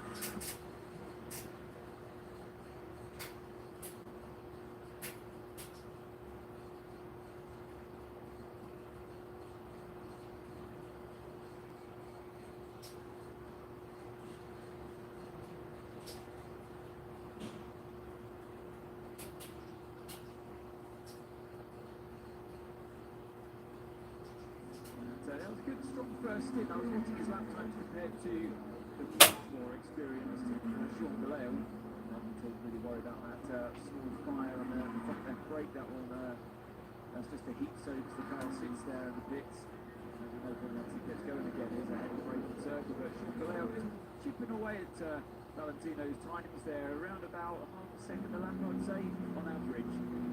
The other thing to note here, I'm pretty certain last time around, the Montine Pure Racing car came in either at the same time or earlier than with the 46 BMW, and now it's going to pit later. So Joel Stern has pulled away, but I think has the more efficient car underneath him. Maybe they had a slightly longer stop. They were stationary for 1 minute 34. The Cody's ASP is 78. Acura Lexus was 1 minute 38. But other than that, that Manti Pure Racing car made the longest stop in the last round of stops. So there might have been something in there that they were. It would have been a full tyre stop, I think. There was a change of drive, it would have been all four change. Yeah. So, but they wouldn't have been the only ones. They just took longer doing it. Maybe they had more space in the tank to fill. 3 hours, 23 minutes to go. Alex Lynn on pit road. Is this going to be the point where he switches to Urbamba? Remember, this A2 driver crew this weekend.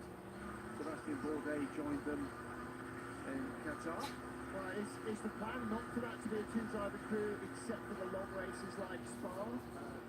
Spa is a 6-hour race. Like Le Mans? The answer is they have got that option, as indeed other teams do and will take. We believe will be the case with Peugeot at Spa. Yeah. Their drivers elsewhere and otherwise engaged.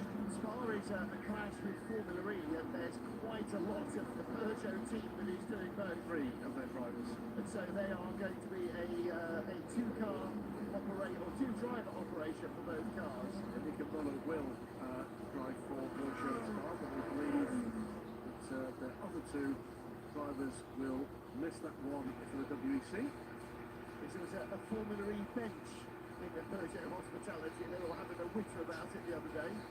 And it's, I mean, it is more than doable in a 6-hour race just using 2 drivers. I've done that in the past, and actually at this circuit in the past with Sebastian Bourdais, funny enough. How did that go? Yeah, we ended up winning that race that day. But it seemed to be more common to do that back then. Cars were very similar speeds to that of today as well, and similar demands on the body. It's just, I think teams like to use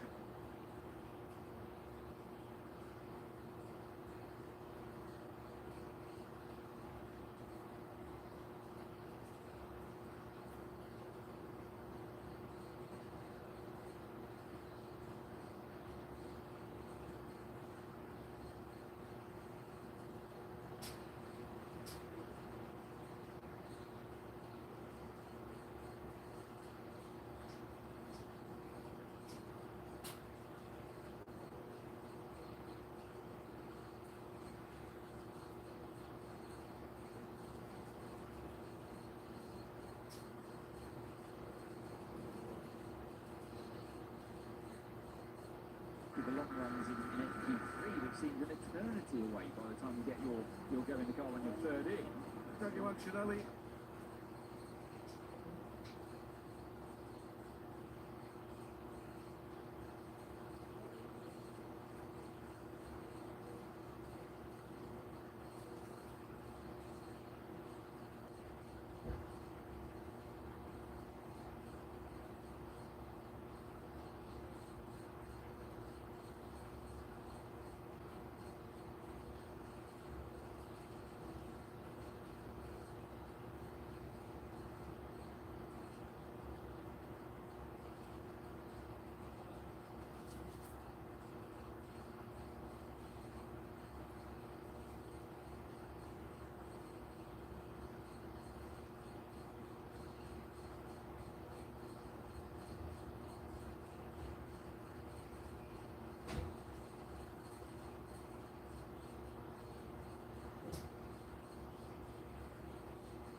Piratella.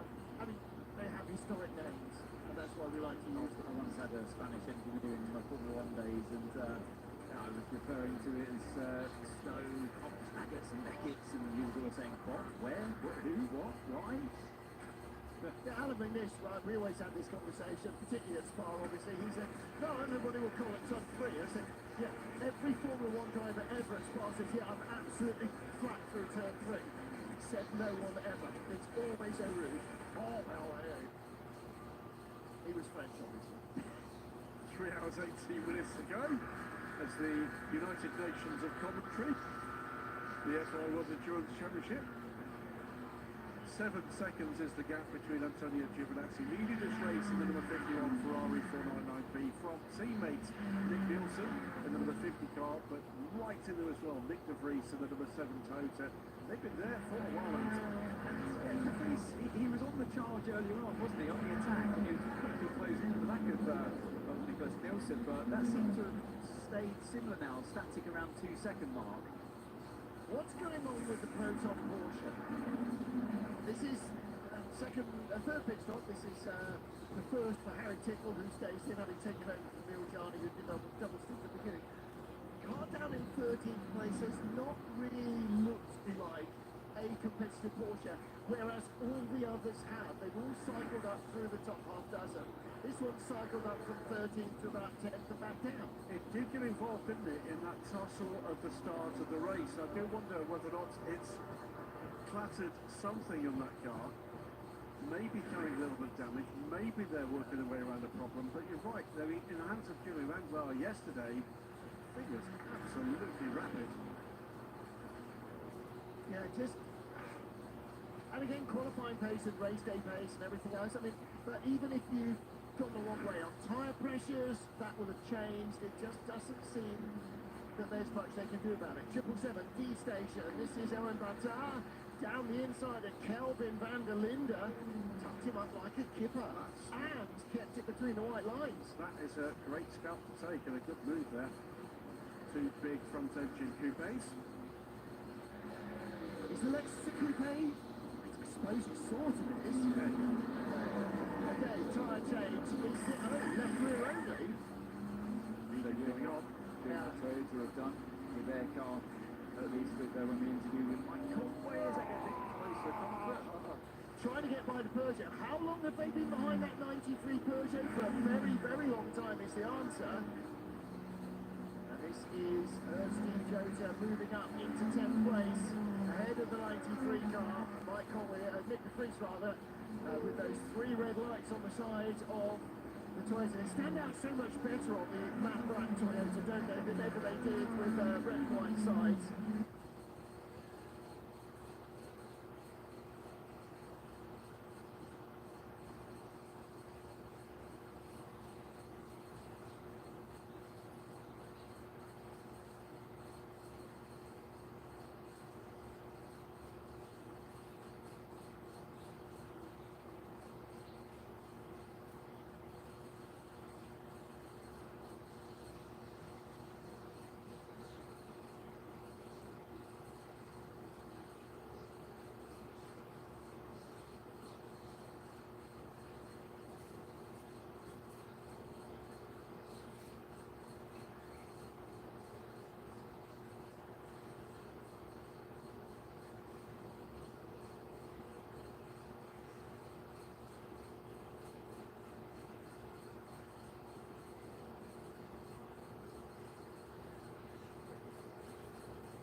At least 70%, yes. They are missing, aren't they? A possibility for a bit of 80 throwback. Very You know, No. this is still very popular. 80 throwback with Night Rider wheels. That was kit as well, wasn't it? Yeah. It's well, that must say is a proper collector's car. That You have to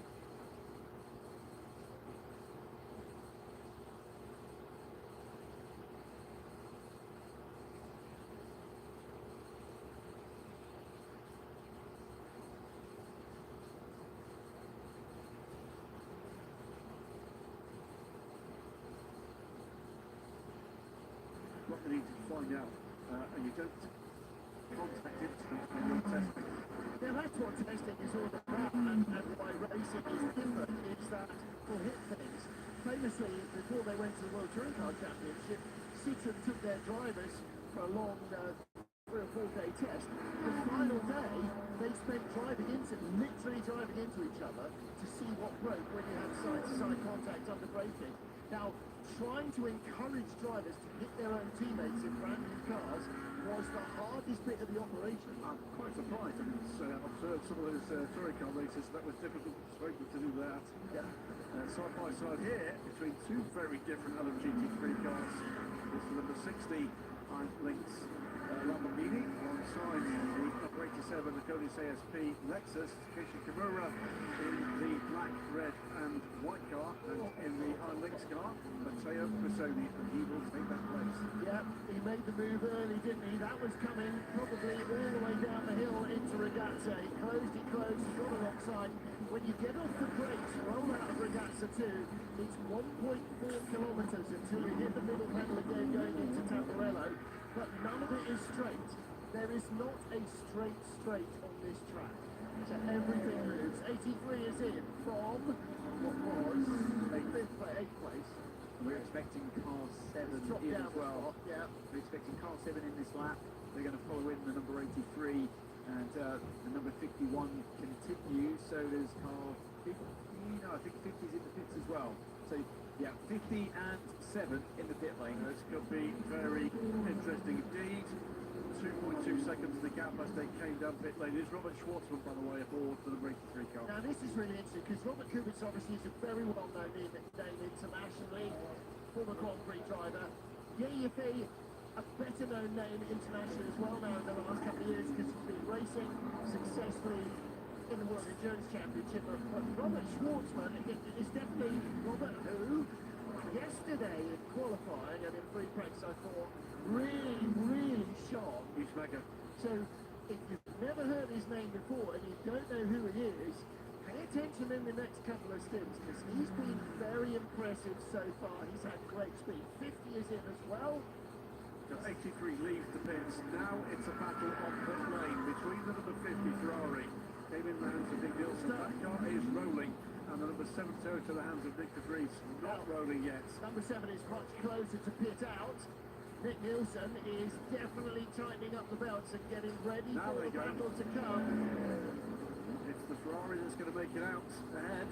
Yep. But 2.2 seconds was the gap before they pitted. It's going to be bigger in favour of the Ferraris. There comes the Toyota in the background of our shot now. But is it new tyres for this car? It's maybe. It's Miguel Molina sending new drivers. The leader comes in, the 51 car in behind. Looking at the pit stop time for Toyota Racing, that was a 1:24. Now let's see whether Ferrari believed the weather map. Yes, they did. They were asking Antonio Giovinazzi, can we do another stint? In which case we thought, would they keep him in if they felt rain would come during the next stint? But they're not. They're trying to change it. So James Collado takes over. First time we'll see James in this race. Belts attached to the ceiling to allow easy ingress and egress.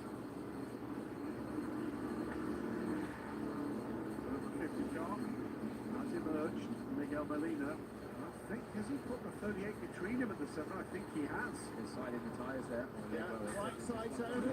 Oh, they want track position so badly. Don't forget, this car, the 3rd best placed of the Ferraris when we were in Qatar.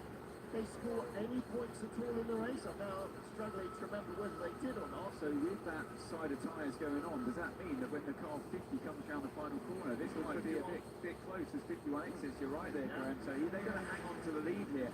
But got the cold tyres, of course, on that right side. He's going to take it easy, therefore, into this turn 2 as the car's got straight on. Who was that? Just looking to see who's ahead. 87. Yeah, that's the 87. That's Takeshi Kimura, and there's Kimura in front. There's the gap, visual gap, and that gap is going to close and close quickly. Yeah, so that was Kimura. Can't lean on that side of that car at all. But he's going to have to, whether he can or not. He absolutely has to. Yeah, so we look back there at Toyota's coming out now. That's Hirakawa. And the deal with that number 51 Ferrari is they scored a big fat 0 in Qatar. They have not, effectively, they haven't done a race. They haven't scored a single point. So they absolutely need a big result here. Antonio Giovinazzi in the pit lane. Bruce Giuani will be with him. Let's hear what the Italian thinks of the race so far from the race leading car.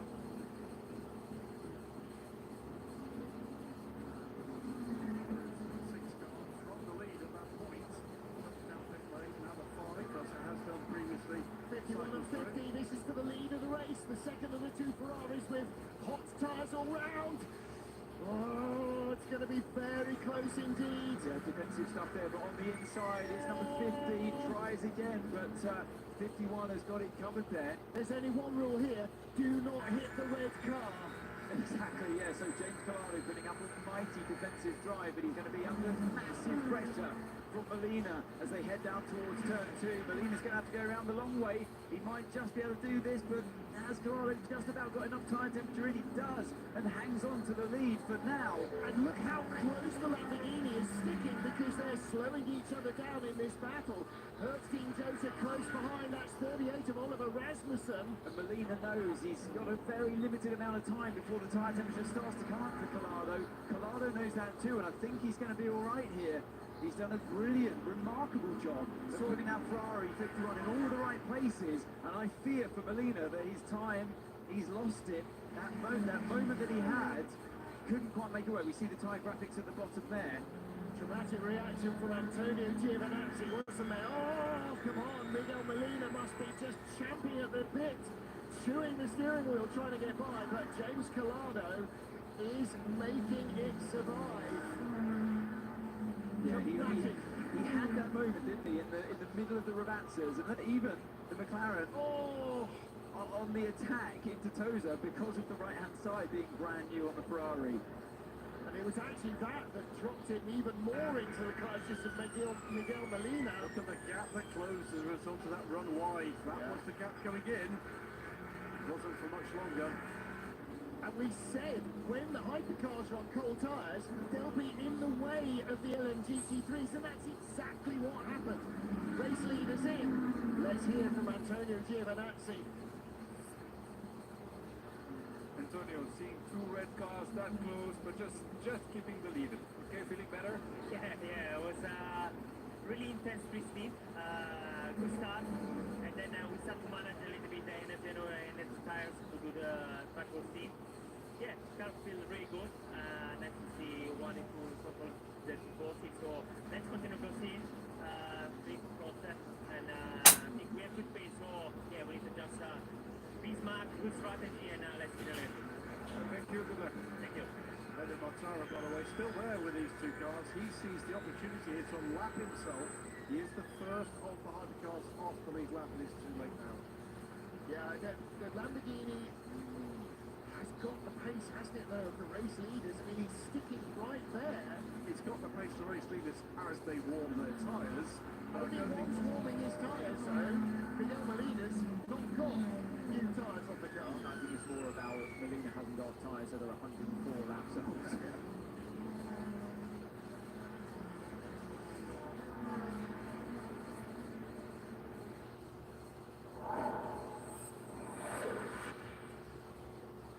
Down in the Lamborghini garage, joined by Ruben Moore, who is CTO, Chief Technical Officer for Lamborghini, also interim head of motorsport. So a big job. Ruben, Lamborghini is a fantastic, exciting brand, but not steeped in motorsport history. So tell us what attracted you to these new hypercar regulations. I mean, at the end of the day, you're right. I mean, we started our motorsport with these activities approximately 10, 15 years ago.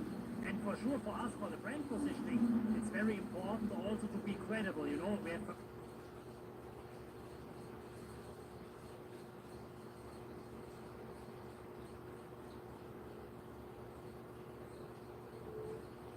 where we can grow and where we can go the next step. Okay, so you were born from a dissatisfaction of your founder with Ferrari. Now you find yourself racing against them. They're in top 3 positions in qualifying. They're doing really well. That's the challenge.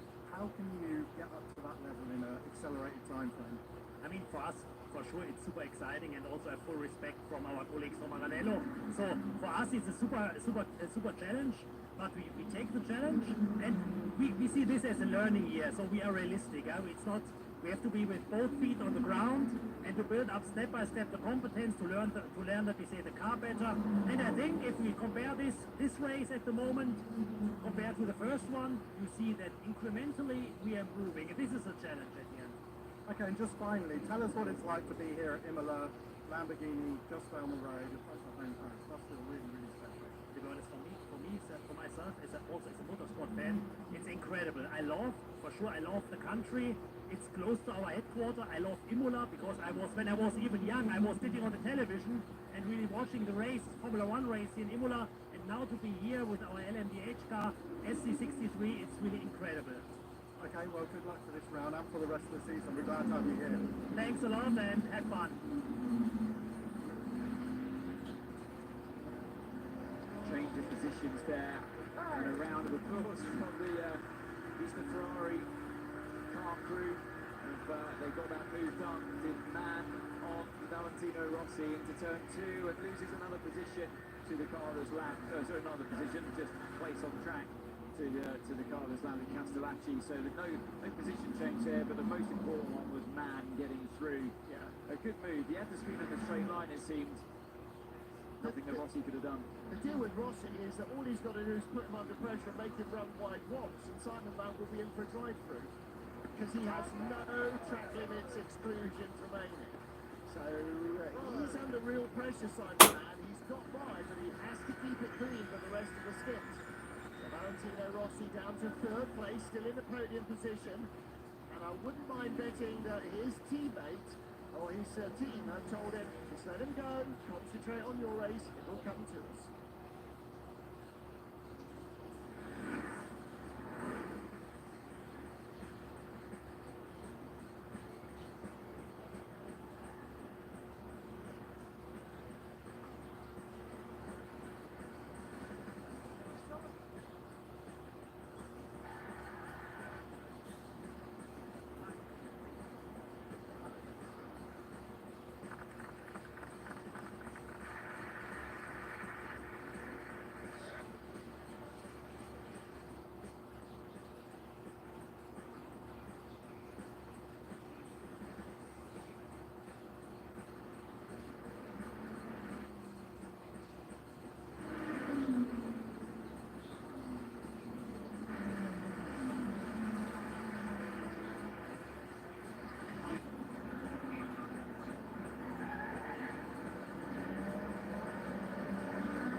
Obviously, check the car.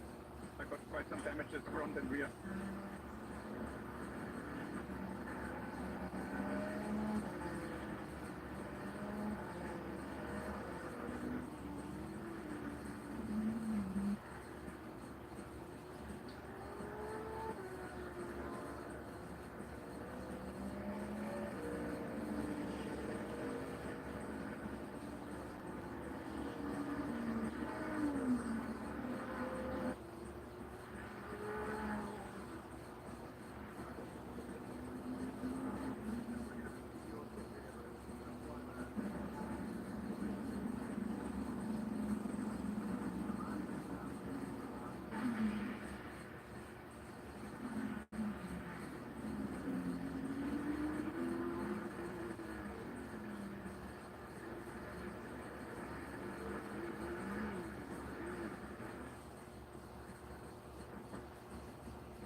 the 6 hours of Imola as we are 5 minutes away from the halfway mark. Ferrari 1-2, Forza Ferrari, almost to a man, woman and child there shouting from the grandstands ahead of Toyota. Porsche, Penske Motorsport running in 4th and 5th. Toyota Gazzi Racing second street car in 6th place. Then Air Corsas for Ferrari, that was in the lead group early on, but dropped out of contention about the 1 hour mark, and then Hertz Jota has been playing the fuel economy game. In LMGT3, Manthey Pure Racing continue to lead. They were the pole sitters, and Valentino Rossi and Sean Gallel for Team WRT back up to 2nd and 3rd place as they have moved up ahead of Simon Lamb, who dropped down to 6th position. A few penalties being handed out for track limits, but right now, having survived a moment or two on colder tyres, 51 James Collado leads the race. Martin Hayden, Anthony Davidson, Graham Goodwin in the booth, and Graham will be joined by our tyre manufacturers representative. So time to catch up on what's going on with the round black stuff. Well, it's important, isn't it, just to receive a really impressive figure, by the way, before we get into our round robin about what's going on, and there is plenty of news on tyres. 73,600 spectators here over the 3-day event. That's a massive total, and welcome to the booth, my colleagues from first from Michelin and in a moment from Goodyear. And one of the things you're bringing, Michelin, to this race is an opportunity for those fans trackside to know more about what's going on with the Michelin tyres. Tell us a little bit about the development we're seeing for the first time here. Yes, so the tyres are exactly the same as in Qatar and last year also, but we have decided to be a bit more visible. Also, when the car is on the pit lane, but also when the car is in the dynamic, when you go on the straight, to be able to see which tyre spec that the teams are using.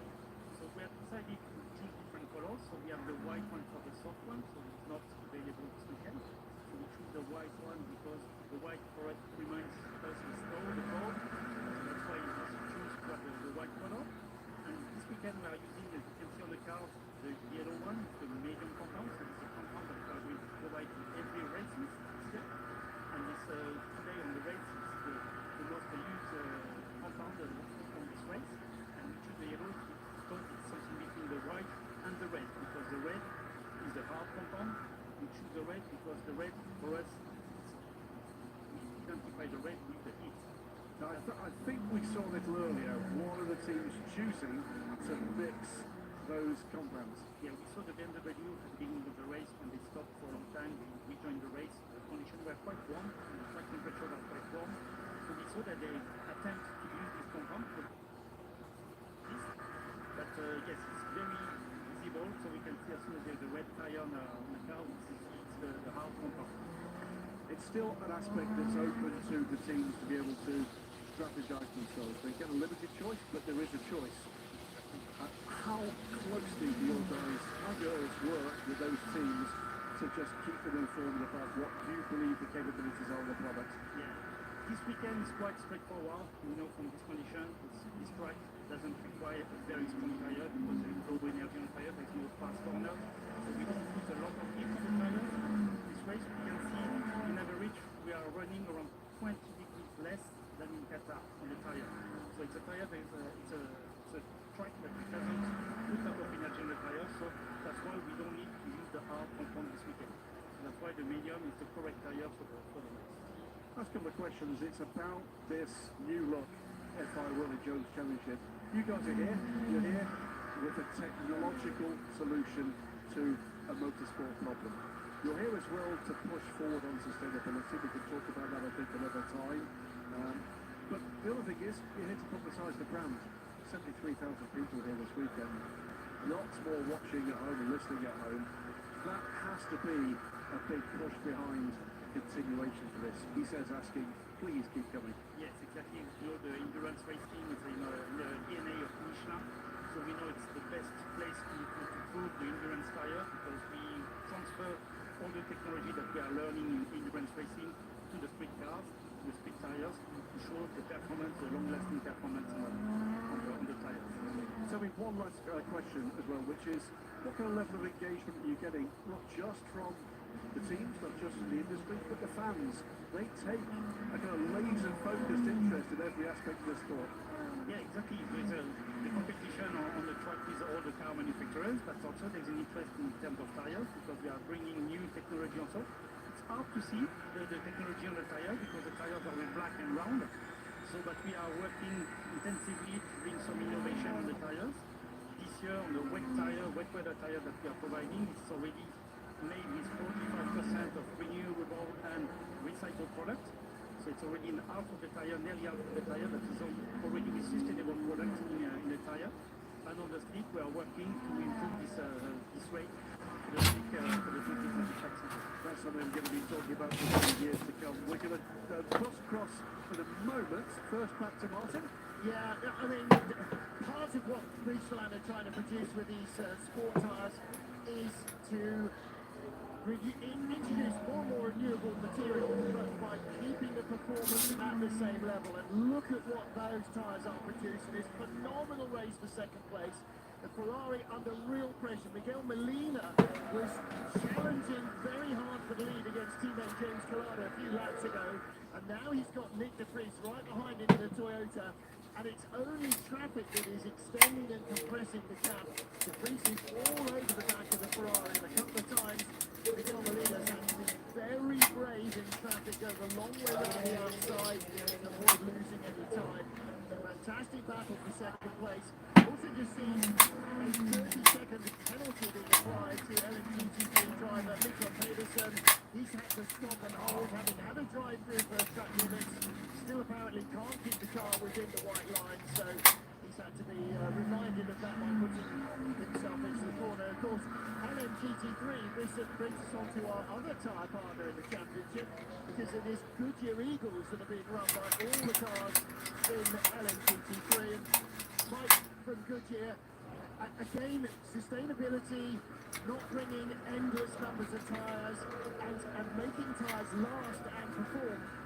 As with Goodyear, so with Michelin, you guys are both in the same boat. You want to get, like road cars used to do, the most bang for your buck and the longest life for your money. Yeah, I mean, it's the whole point of why we're in endurance racing and why we target that. You know, I can only mirror Pierre's comments in the same way. We target this longevity and performance. In testing on the LMGT3 slick tyre, we covered mileage as high as 550 kilometres on one set of tyres on a GT car, so that's really the target for us. Quick question I've got here, Mike. For the longest time it seemed that the tyre companies investing heavily in motorsport. Through most of their publicity when things went wrong, and it's very clear that you guys are looking to change that pattern by doing two things. It's telling a more positive story, but it's also in providing information to people who are invested in this. It's not just, here's a brand, it's here's what we've done with this tyre. We heard from Pierre what's happening with the cycle there. You've got a similar concept there with Goodyear as well. But, I mean, the big boost with the guys listening in, they think that has happened, that happened. Why is it interesting? Yeah, of course, and we want to talk about what's going on with the tyres and the fact that we're pushing, you know, the level of sustainable materials within the tyre and the types of product we're using and how we're developing those products for this form of racing. Well, new visible sidewalls for Michelin. The new product you've got here for the first time this weekend. It's getting very dark out there. It might just need to be used. This is a brand new LMGT3 wet. Yeah, there is. We've been developing it in the background for the last 18 months. And we do that with a lot of in-house testing and laboratory testing and then our private test facilities. And we actually got the opportunity to use that car a couple of weeks ago in Spa at some private testing. So we're quite excited to see if we can get that in the race. Well, I think we're quite excited if it rains as well. But it does look at the moment, Martin, remarkably dark outside. Remarkably dark, but also really windy, and that's what preceded the storm yesterday. And for Nick de Vries, he might need something like rain.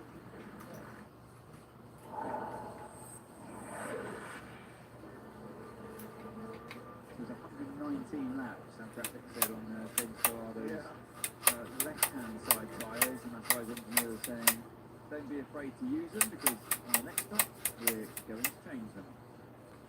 Fantastic slow-mo shot of Tamburello side by side, the two front V8 engined cars, Corvette versus the Lexus. Miguel Molina, every time he gets a break in traffic, Nick de Vries seems like he's out of it and then comes right back in it again. Look at the way the gap has yo-yoed up and down. That's not because Molina finds something or de Vries finds something. That's because the traffic hurts their lap times when they catch cars in the wrong place. There's around 10 seconds lap difference between the LMGT3 cars and the hypercars around this track. So it just goes to show how much time you can lose. I mean, surprisingly little actually on this track compared to that of Qatar, where it's well over 13, 14 seconds a lap. So yeah, the slow speed seems to help the GT cars in terms of their speed they can carry. We've seen that every time a hypercar awkwardly gets past them in between two slow speed corners. The GT's right there on their tail until they get onto the next straight line. So the hypercar really it's got a bit more downforce, so that helps them in the higher speed corners, and there's very little of that content around this track. Oh, de Vries with a run here. Did he go by? No, he didn't quite. That was going by the Peugeot, but getting right up behind the Ferrari, and there's a Porsche in front of them as well. It's the 38 Jota. Oh, it's 38 car, okay. Jota's mid-race speed is not quite what they were hoping.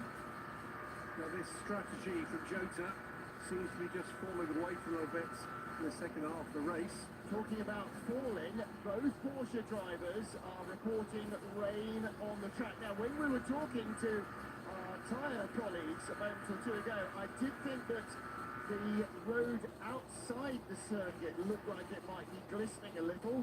But the road in the circuit, or that is the circuit, because there are actually public roads running through the middle of the circuit, that at the moment remains dry. It has not been declared a wet track, which means you may not fit wet weather tyres yet.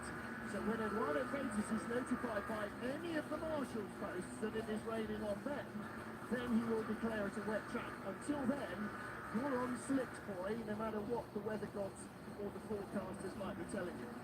I think that onboard shot we saw there with Nick de Vries in car 7, pretty sure that was water getting streamed up the windscreen.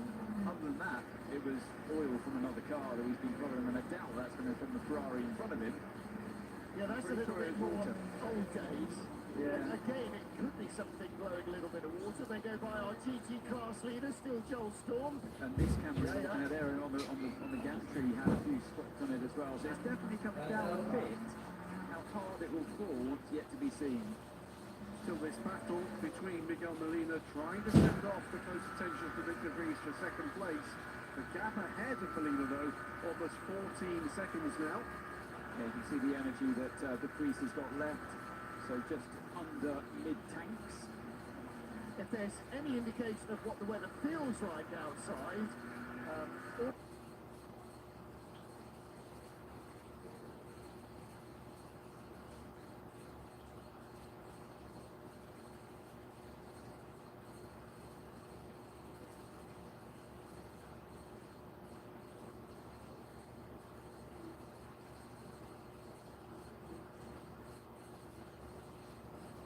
We are fuel limited in this stint.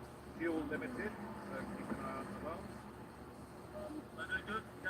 Very, very lucky with the traffic, but don't worry.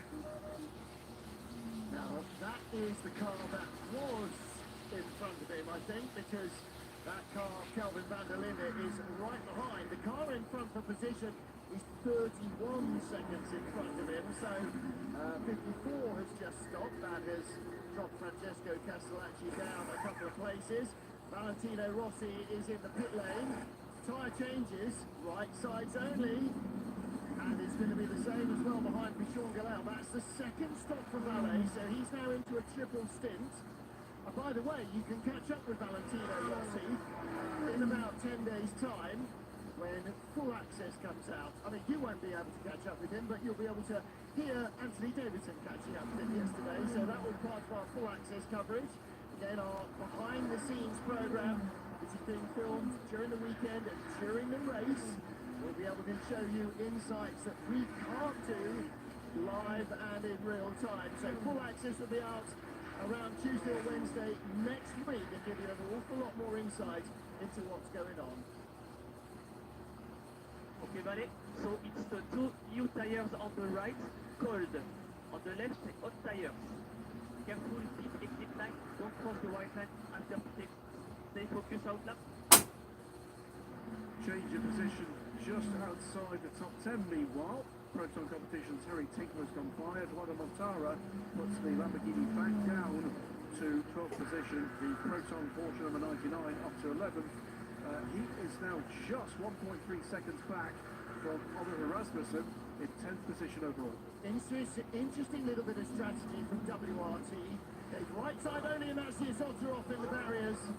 And that might be very telling, because if Carl Watanabe Bennett can't get out of the barriers there, and we go safety car, and the rain arrives as well, then suddenly everybody's gambling. They might get a out of jail free card. Now that is up a variante outer again, isn't it? He's just clipped the curve going in, Anthony.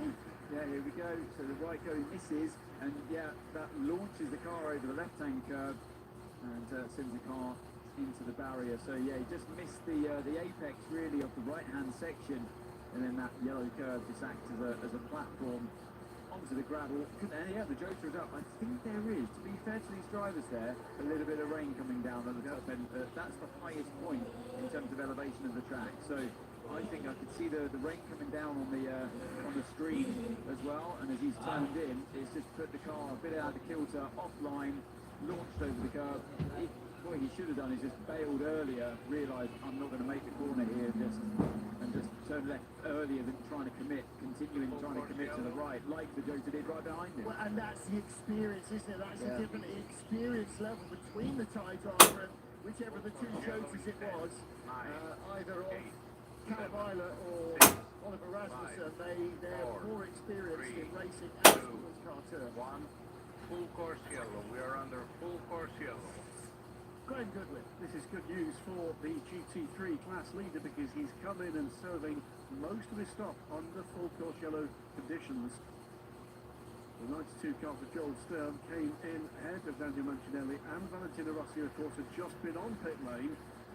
There's Gilles Duquesne, and there is his driver, Carl Bennett. Disappointed with himself, just getting caught out there. Won't be the first, won't be the last to get caught out at Variante Alta by changeable weather conditions. Full course yellow means everybody's doing 80 kilometres an hour. So there is a special speed limiting button for that. Again, in replay. Yeah, I think you're right, Anthony. What we didn't see first time is, tellingly, the Jota Porsche went off as well, and that does suggest there might be something on the track there.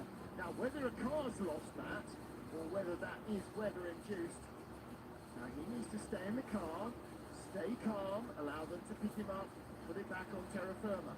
They're not here to win the race, they're here to do miles. The two of the drivers really need miles in the car because they're not hypercar experienced. I mean, John Carl's done some testing, but he's a lot more experienced than a race driver. But they need miles on the car, they need to learn the car, they need to learn what it responds well to and what it doesn't. And it's a very small program. They didn't test after Qatar, but every lap they do is crucial. Technically, if you can report to us, if you see rain, we expect it to come first after 7. We expect it to come first after 7. Yes, I have had some light drizzle turn 7. That is a little bit behind. So light drizzle at turn 7, a little bit at turn 9 we're hearing there from Bergeau. One quick word about the Isotta Fraschini. It's been a significantly better performance by the whole team to this point. Whilst we know the car needs to find pace and reliability, one of the bigger problems in Qatar was the team on pit lane in the garage performance. That's significantly better here. Well, remember what Peugeot said at Monza when they debuted the 9X8 2 years ago. We're a test team, we are not a race team. We've got a test mule, we have not got a race car. That's where Isotta is right now, and with much less in terms of backup, personnel, and probably finance that Peugeot had going in as well. So it's the same deal. They've got to turn themselves into a race team, they've got to think like a race team, they've got to act like a race team, they have to turn a test car into a race car. And that's not an easy process. And the way you do it is by racking up the miles, and if you can't only place to rack them up is where you're actually racing. Virgil did that, Glickenhaus did that, Isolta are doing that, Lamborghini are doing that. Well, same deal. Yeah, the 11 car rejoins the track, but car 50. The race leader is under investigation for technical infringement. Well, the wind is certainly up. Sorry about that. That was last night's pasta. Course yellow will be removed at 16:13. 32 seconds, we're removing full course yellow. Tiny. Sorry. I'll get in there at some point. Thanks, Eduardo. Speaking of Eduardo, I don't think he'll be impressed at all 20 with. seconds to remove full course yellow. Yeah, I don't think he'll be You will impressed at all remove to see full all of course that yellow in less gravel than getting 15 seconds. sprayed all over the circuit by car 11 weaving around. 9, 8, 7, 6, 5, 4, 3, 2, 1. Full course yellow removed. Two really close battles. Look at this, going on De Vries has here. got the jump Nick on the De Vries Ferrari. is going to get the second place away from the 50 Ferrari. Nick De Vries with a phenomenal restart straight by him, and just going past us was a battle with the number 20 BMW right up the gearbox of the 83 Ferrari. So how has that happened? That was an amazing restart from Nick De Vries. Totally caught Molina napping, and I'm sure Molina's going to be questioning when the full course yellow button was released that limits the car to 80 kph. I'm sure the steward's going to be looking at that one with microscopic detail. Absolutely right, and it's the same getting down to 80k by the time zero is cut. So getting down to speed is crucial. Releasing it and not anticipating the zero, that's crucial as well. That's when you need a drag racer in the car. That's anticipation time. What's going on with the Peugeot, and which one is it? You see the Lamborghini behind weaving, but that was that a move for position? That's 94, Loic Duval. Goodness. We're going back to that, to it. Picked up a place. Had to give it back, that's why he lifted as well.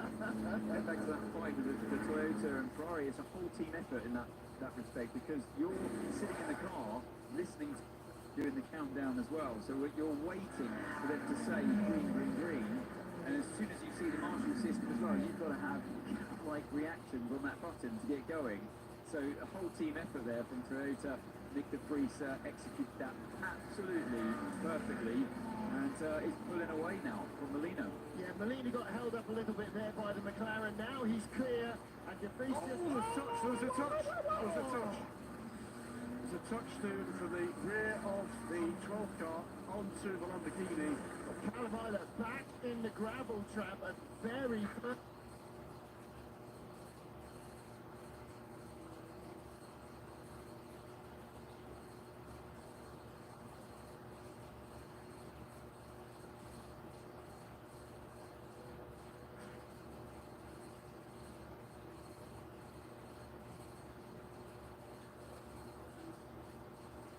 Starting to fall much bigger drops now, but yeah, I didn't quite catch that, Graham, so maybe you did see it right in that there was a bit of contact. I'm sure we'll see a replay again, and we'll have all of our eyes on it. Another off for the 94. Yeah, well, the problem is, when you go off, then there's gravel all over the tyres. He's gone up, he's hit something. There's been some contact this He's time, clattered the barriers. Oh, no, he hasn't. it's not. It's the tyre. Left It's a front tyre. puncture. Well, again, that might be off-related. Maybe it was going down in the first instance that put him off. It was either that, or he's picked up a puncture when he went through the gravel trap, and look at the damage that's done to the front left of that Peugeot.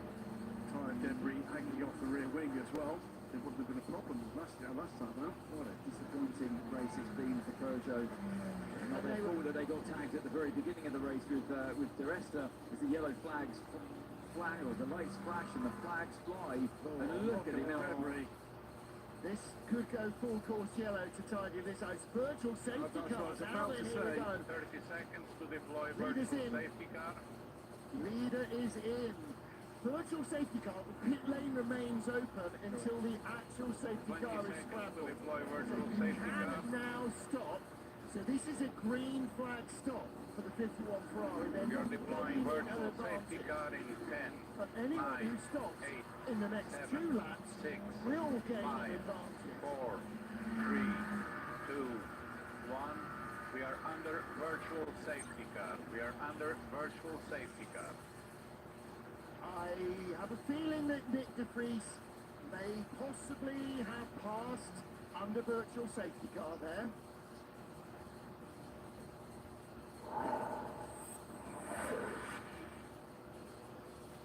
Well, we need to find out whether or not there was a delay anywhere in either the picture or the message, but against what we saw and heard, that was pretty clear cut. Well, here's Callum Eilert. There was a touch on the iron links. I'm not sure there was. I don't think there was. There was. Oh, no, I don't think there was. Maybe not. Maybe not. Well, I did call it incorrectly. I apologise for that, but it was the pointer. I think he hit a bump and got the thing under. Was that the moment that all the pedal pressure went in? So, that has not helped the 51 Ferrari. They did a full green flag stop. Anybody who needs to stop now, everybody else is doing 80 kilometres an hour. Did phenomenally well. Keep that thing on the island. Watch this go again. That's an 93. There you go. Looking up ahead of his teammate. See bodywork getting thrown all over the track. Did you hear how the 93 started to lift there? Because you never know where the other car's coming back on. And the tyre's still up. It's just delaminated. Yeah, totally. Now, was it starting to go? Is that what put him off in the first place? Lerkeval's out of the car. I think he's probably had enough of that at the moment. So this will be full service.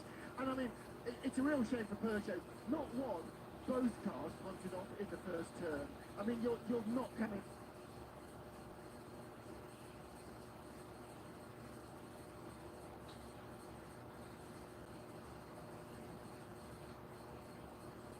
First one was Tozer, wasn't it, where he went on, where he locked up and went off. I thought he went straight downhill into Ravatsa before. No, that was down at turn 7, Tozer. A lot of sweeping up to do. There's a lot of clear up here too. Now that's going to benefit 83 because they are doing a virtual safety car pit stop, which will cost them much less time against anyone who doesn't stop, but particularly against the 51 Ferrari. Yeah. Our race leader, by the way, is the number 7 Toyota. And they're being investigated for that virtual safety car. What's the time situation? Tell me what the time situation is. Four new tire. Four new tire. We didn't get the chance. We are forced to do that. Four new tire. So maximum warm-up now. We are under virtual safety car. Maximum warm-up, but you can't do more than 80 kilometres an hour. Yeah, that didn't sound a very happy change to us. No. And the team, we had no option but to do that.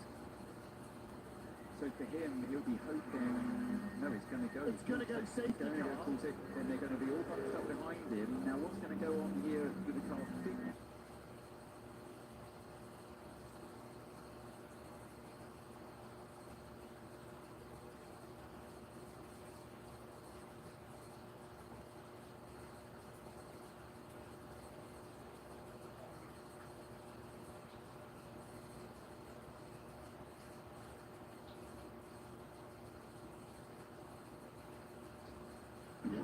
Will be much less. But the big thing here is car 50 exits his pit box. I'm watching the drive at the tracker, and 51 is only just entering turn 18 down the reverse. So we're going to see a lead change here. And now, even Stevens in terms of tyres, and you can see that it didn't touch, did it? No touch. By the way, Nick de Vries did not pit. He leads the race. Yeah, no, I said that, but he is under investigation for that pass as we went down to 0.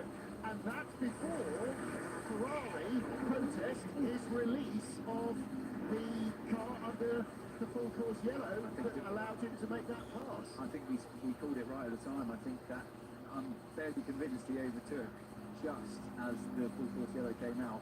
Well, we might need to see that again from on board. What happens with a full course yellow is it then goes away from full course yellow. With a virtual safety car, it then automatically becomes an actual safety car. Correct. Why does it not go straight to safety car? Because under virtual safety car, when everybody's effectively full course yellowing, you keep the pit lane open for 2 laps. It allows the entire field an opportunity to stop, so nobody is handed a free advantage or potentially disadvantaged. The real problem for the 51 Ferrari is they were already committed to coming into the pits as it was thrown. They were already doing a stop.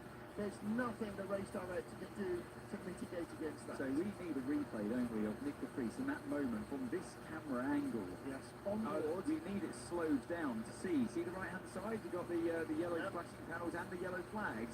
If they were flying when he overtook, he's in trouble. The car, And also, when he took second place from the Ferrari, released from the from the full course yellow, where the full course yellow was still shown in vision when he went. So, yeah, coming out of full course yellow and going into virtual safety car, both potentially, the stewards have definitely seen that virtual safety car move as we did because it was on telly, and I'm sure Ferrari are protesting the living daylights out of that past the second.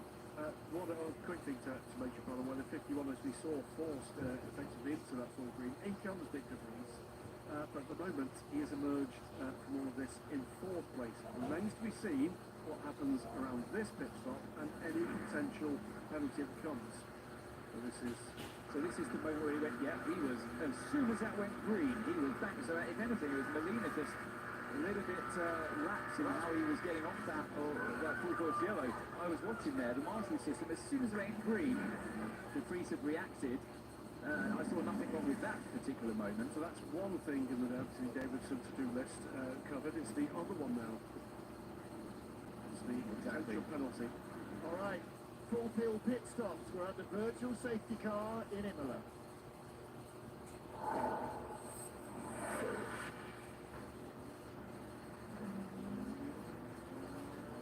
Under safety car conditions, though the safety car is only now emerging from the pit lane. What are you talking about, you idiot? Well, what happens in the current rule set is that there are several ways, and Anthony Davidson explored this, or you can see the video on the FIA website with Eduardo Freitas when we're in Qatar, several ways of handling incidents on track. Local wave yellows, local stationary yellows, those are cleared up pretty quickly. Then you can have a full course yellow where everybody comes down to 80 kilometres an hour, and that allows marshals to use gaps in traffic to go get large bits of debris and stuff out of the way. The next more significant step will be a virtual safety car, which, if things can be cleared up in a couple of laps, will then allow you to do that. But that's everybody going around at 80 k's. But that then means that you will mandate a safety car to follow it. Everybody will close up behind. It allows cars that are ahead of their category leader in the queue to go round to the back of the queue so they don't automatically lose a lap. So, for instance, there's a couple of GT cars ahead of the GT class. I said a couple. Yeah. Ahead of the GT class leader. You can see them right there. The third car in the queue is the GT class leader. So those first two will get waved around so that they're not immediately in danger of going a lap down. And that's all part of the current safety car procedure. Just to take a look at what those two cars. One is the car, the number 91 Monzai EMA Porsche. There's a trouble at the very start of the race. I'm just trying to pick out which of the two United Autosports McLarens it is, because 95 is sitting in 8th place, the 28 is sitting in 10th. It's 95 because it's not got the IATA center on the back, so that's not 59. But that's the first car not on the lead lap. So, and again, because the leader's right behind them. Now, in terms of hypercar, the race leader is the number 7 Toyota Gazoo racing car now of Kumari Kobayashi, and that is at the front of the queue. So, because of course they were able to pit as well under the virtual safety car, as did the number 50, and they were ahead on track at the time when they did their pit stops. That's why they're both ahead of the number 51, who did, as you pointed out correctly at the time, Martin, under full racing conditions. So the whole grid, the whole field was circulating much slower at just 80 kph when the Toyota and the number 50 came to do their pit stop. So you win loads of time compared to cars circulating at full racing speed when you're stationary in the pits. So I've heard it, I've had it confirmed that apparently the move was done with 1 second to spare from de Vries just before the full course yellow lights came Right. on. And who's confirmed that? Is that from race control or from somebody in the truck? So that's not confirmed. I'm not going to name names, but Jason, it's I've not confirmed unless it's from race control. Anyway, Was it a Mr. N. De Vries? De Vries. He was under investigation by the stewards for that. Not for the restart, no, for the virtual safety car. He was All notified cars he's been which are under eligible investigation. for the pass around, please move to the right. We are preparing the pass around. We may start the pass around now. Pass around has started. Yeah, there's All cars eligible for the pass around may now overtake by the right hand side. two cars already cleared off for the pass Cars around. on the That's left may 91 not and zigzag. 95. Cars on the left may not zigzag. You see that the umbrellas are up. Everybody's sheltering from the rain. At the moment it is light rain. I'm saying that because I'm inside. Anthony, go out and find out how light the rain is, because we are on the top of the grandstand. This is like proper test match special. I'm sending somebody out the back door of the grandstand, Graham. Traditionally send Anthony round, but it takes a little longer for rain to reach him. Indeed. Well, he's the first to know it's flooded. Absolutely. On board with Danny Kvyat in the third of the drivers in number 63 Lamborghini Iron Lynx in hypercar. Now, we saw Valentino Rossi debriefing the team and Marco Bezzecchi. What we didn't see was in the background was our man Bruce Ioanni, who has probably had a three-course meal while he's waiting for Valentino to finish his first sentence. Not one but two MotoGP riders, Marco Bezzecchi, who's the rider of Valentino Rossi, VR46, and Valentino, an amazing stint just done. Congratulations. Grazie, thanks a lot. It was not too bad, especially in the first part. In the first stint, I was good. Second stint was a bit more difficult because the condition of the track was a bit worse. You have some spots, and also with the used tire is more tricky. But anyway, we are there and we try to fight for the podium. Congratulations. A little word, Marco, first time to come and see Vale. You're supporting him. Maybe one day you drive on 4 wheels. Yeah, well, in Imola is the first time. It's very good to be here to support Vale and to see what he does on the car. So yeah, happy to be here. Hopefully soon I can try also the car. Thank you very much. Good luck. Yeah, you know, where the doctor goes, lots and lots of others are likely to follow. So I think he might be starting a little bit of a vanguard here. Now, obviously, he is an extraordinarily talented rider, but he's showing a way for a lot of different talent to go. Speaking of following, I followed your orders, Martin. I went out there to feel the rain, and right where we are, just before turn 2, I would still comfortably be on the slick tyres. But looking up towards the top of the hill at towards turn 7, turn 9, and then even further in the distance of the top chicane of 14 and 15, it's really dark skies and the rain is coming down clearly over there. So it's moving from that direction towards where we are on the pit straight right now. Well, stopping in the pits just now, TF Sports number 82 Corvette, Sebastian Bo's getting on board that car. So they clearly were in a situation where they had to stop. Well, that's odd. Because they should have had an opportunity to stop under the virtual safety car. Yes. They should not have required emergency service. It might... Unless it's a tyre. Or a driver time deal, I'm not sure, but he's just stopped anyway. Safety car is out. And you see, Anthony, here, there's no sign looking out the window that the track is even remotely damp. Here at Variante Alta, no spray. Hardly a windscreen wiper on. Not much in the way of rain either. Let's hear what Brendan Harley's got to say. Okay, Brendan, we see safety car instructed to pick up the pace. Safety car instructed to pick up the pace. Truck is starting to be wet in pit lane. Truck is starting to be damp in pit lane. We would consider boxing as early as possible, so just be ready, everybody.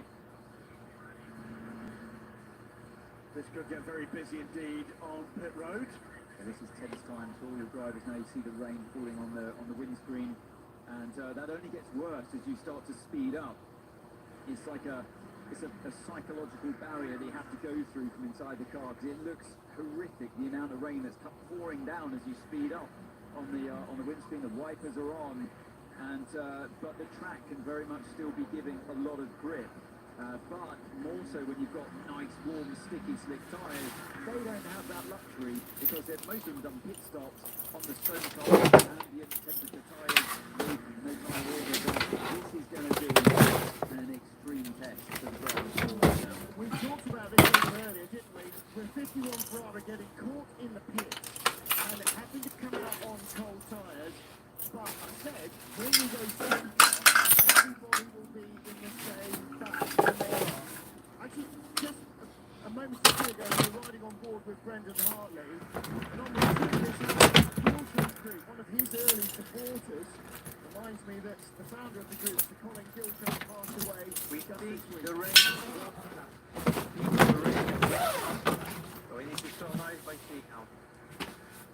That is the voice of somebody with their fingers firmly crossed on both hands. It is still raining. The fans outside behind the chronometry position have still got their umbrellas up. But what you need to keep your hair dry and how much rain stops a slick tyre working is going to be hard to tell. Of course, what we always say is hot, slick water down will see you through. No one is on hot slicks. There's going to be a lot of cars rotating, Anthony. I can tell you right now, just looking at the circuit there at Variante Alta, that is too wet for slicks. The question now that Ryan Business will be asking the safety car driver is and the safety car driver has said it's safe. Let's go. Safety cars coming in. So yeah, the late Sir Colin Gilchrist, supporter of many Kiwis in their early careers, till very recently, unfortunately passed away this week, and I'm sure on behalf of the likes of Brendan Hartley, the likes of Earl Gamba, who've been supported, they'd like to have a big result here. Away we go.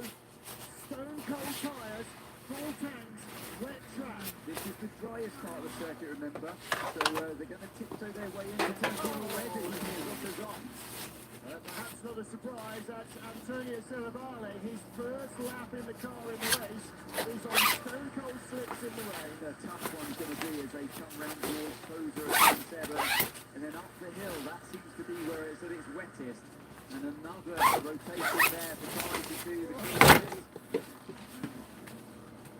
And in a straight line almost. Version at 93 off as well. We've seen 93 They've been in a position. The 50's past the number 7. Toyota's not bringing its tyres in.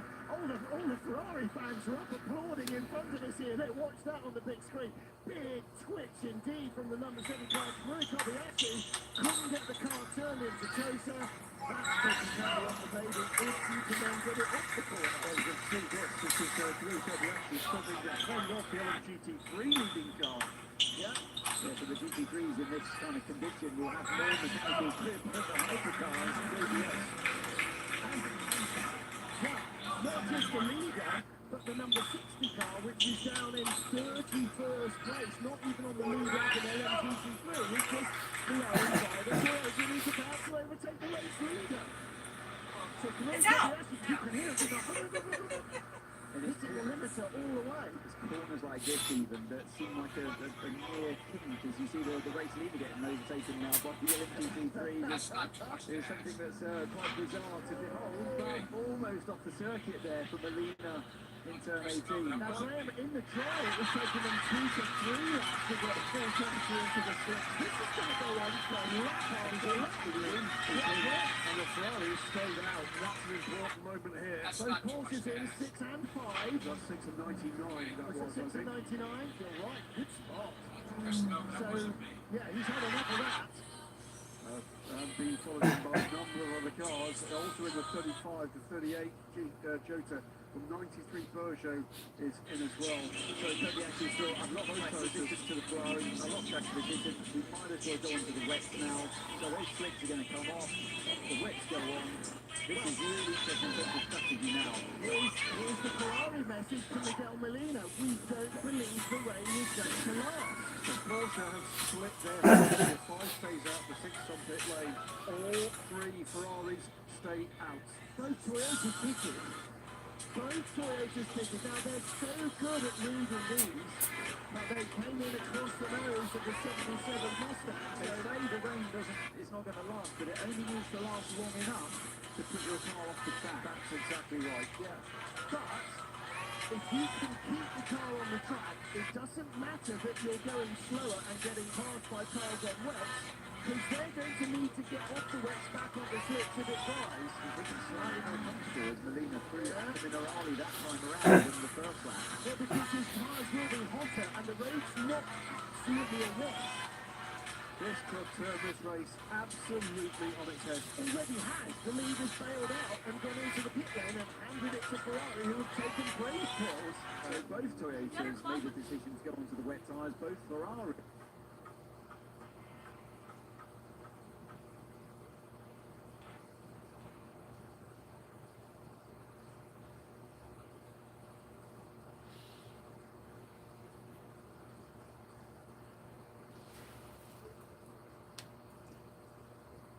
You were under investigation for technical infringement. It is a reprimand for those three cars. I'm not seeing quite enough wrecking falling down.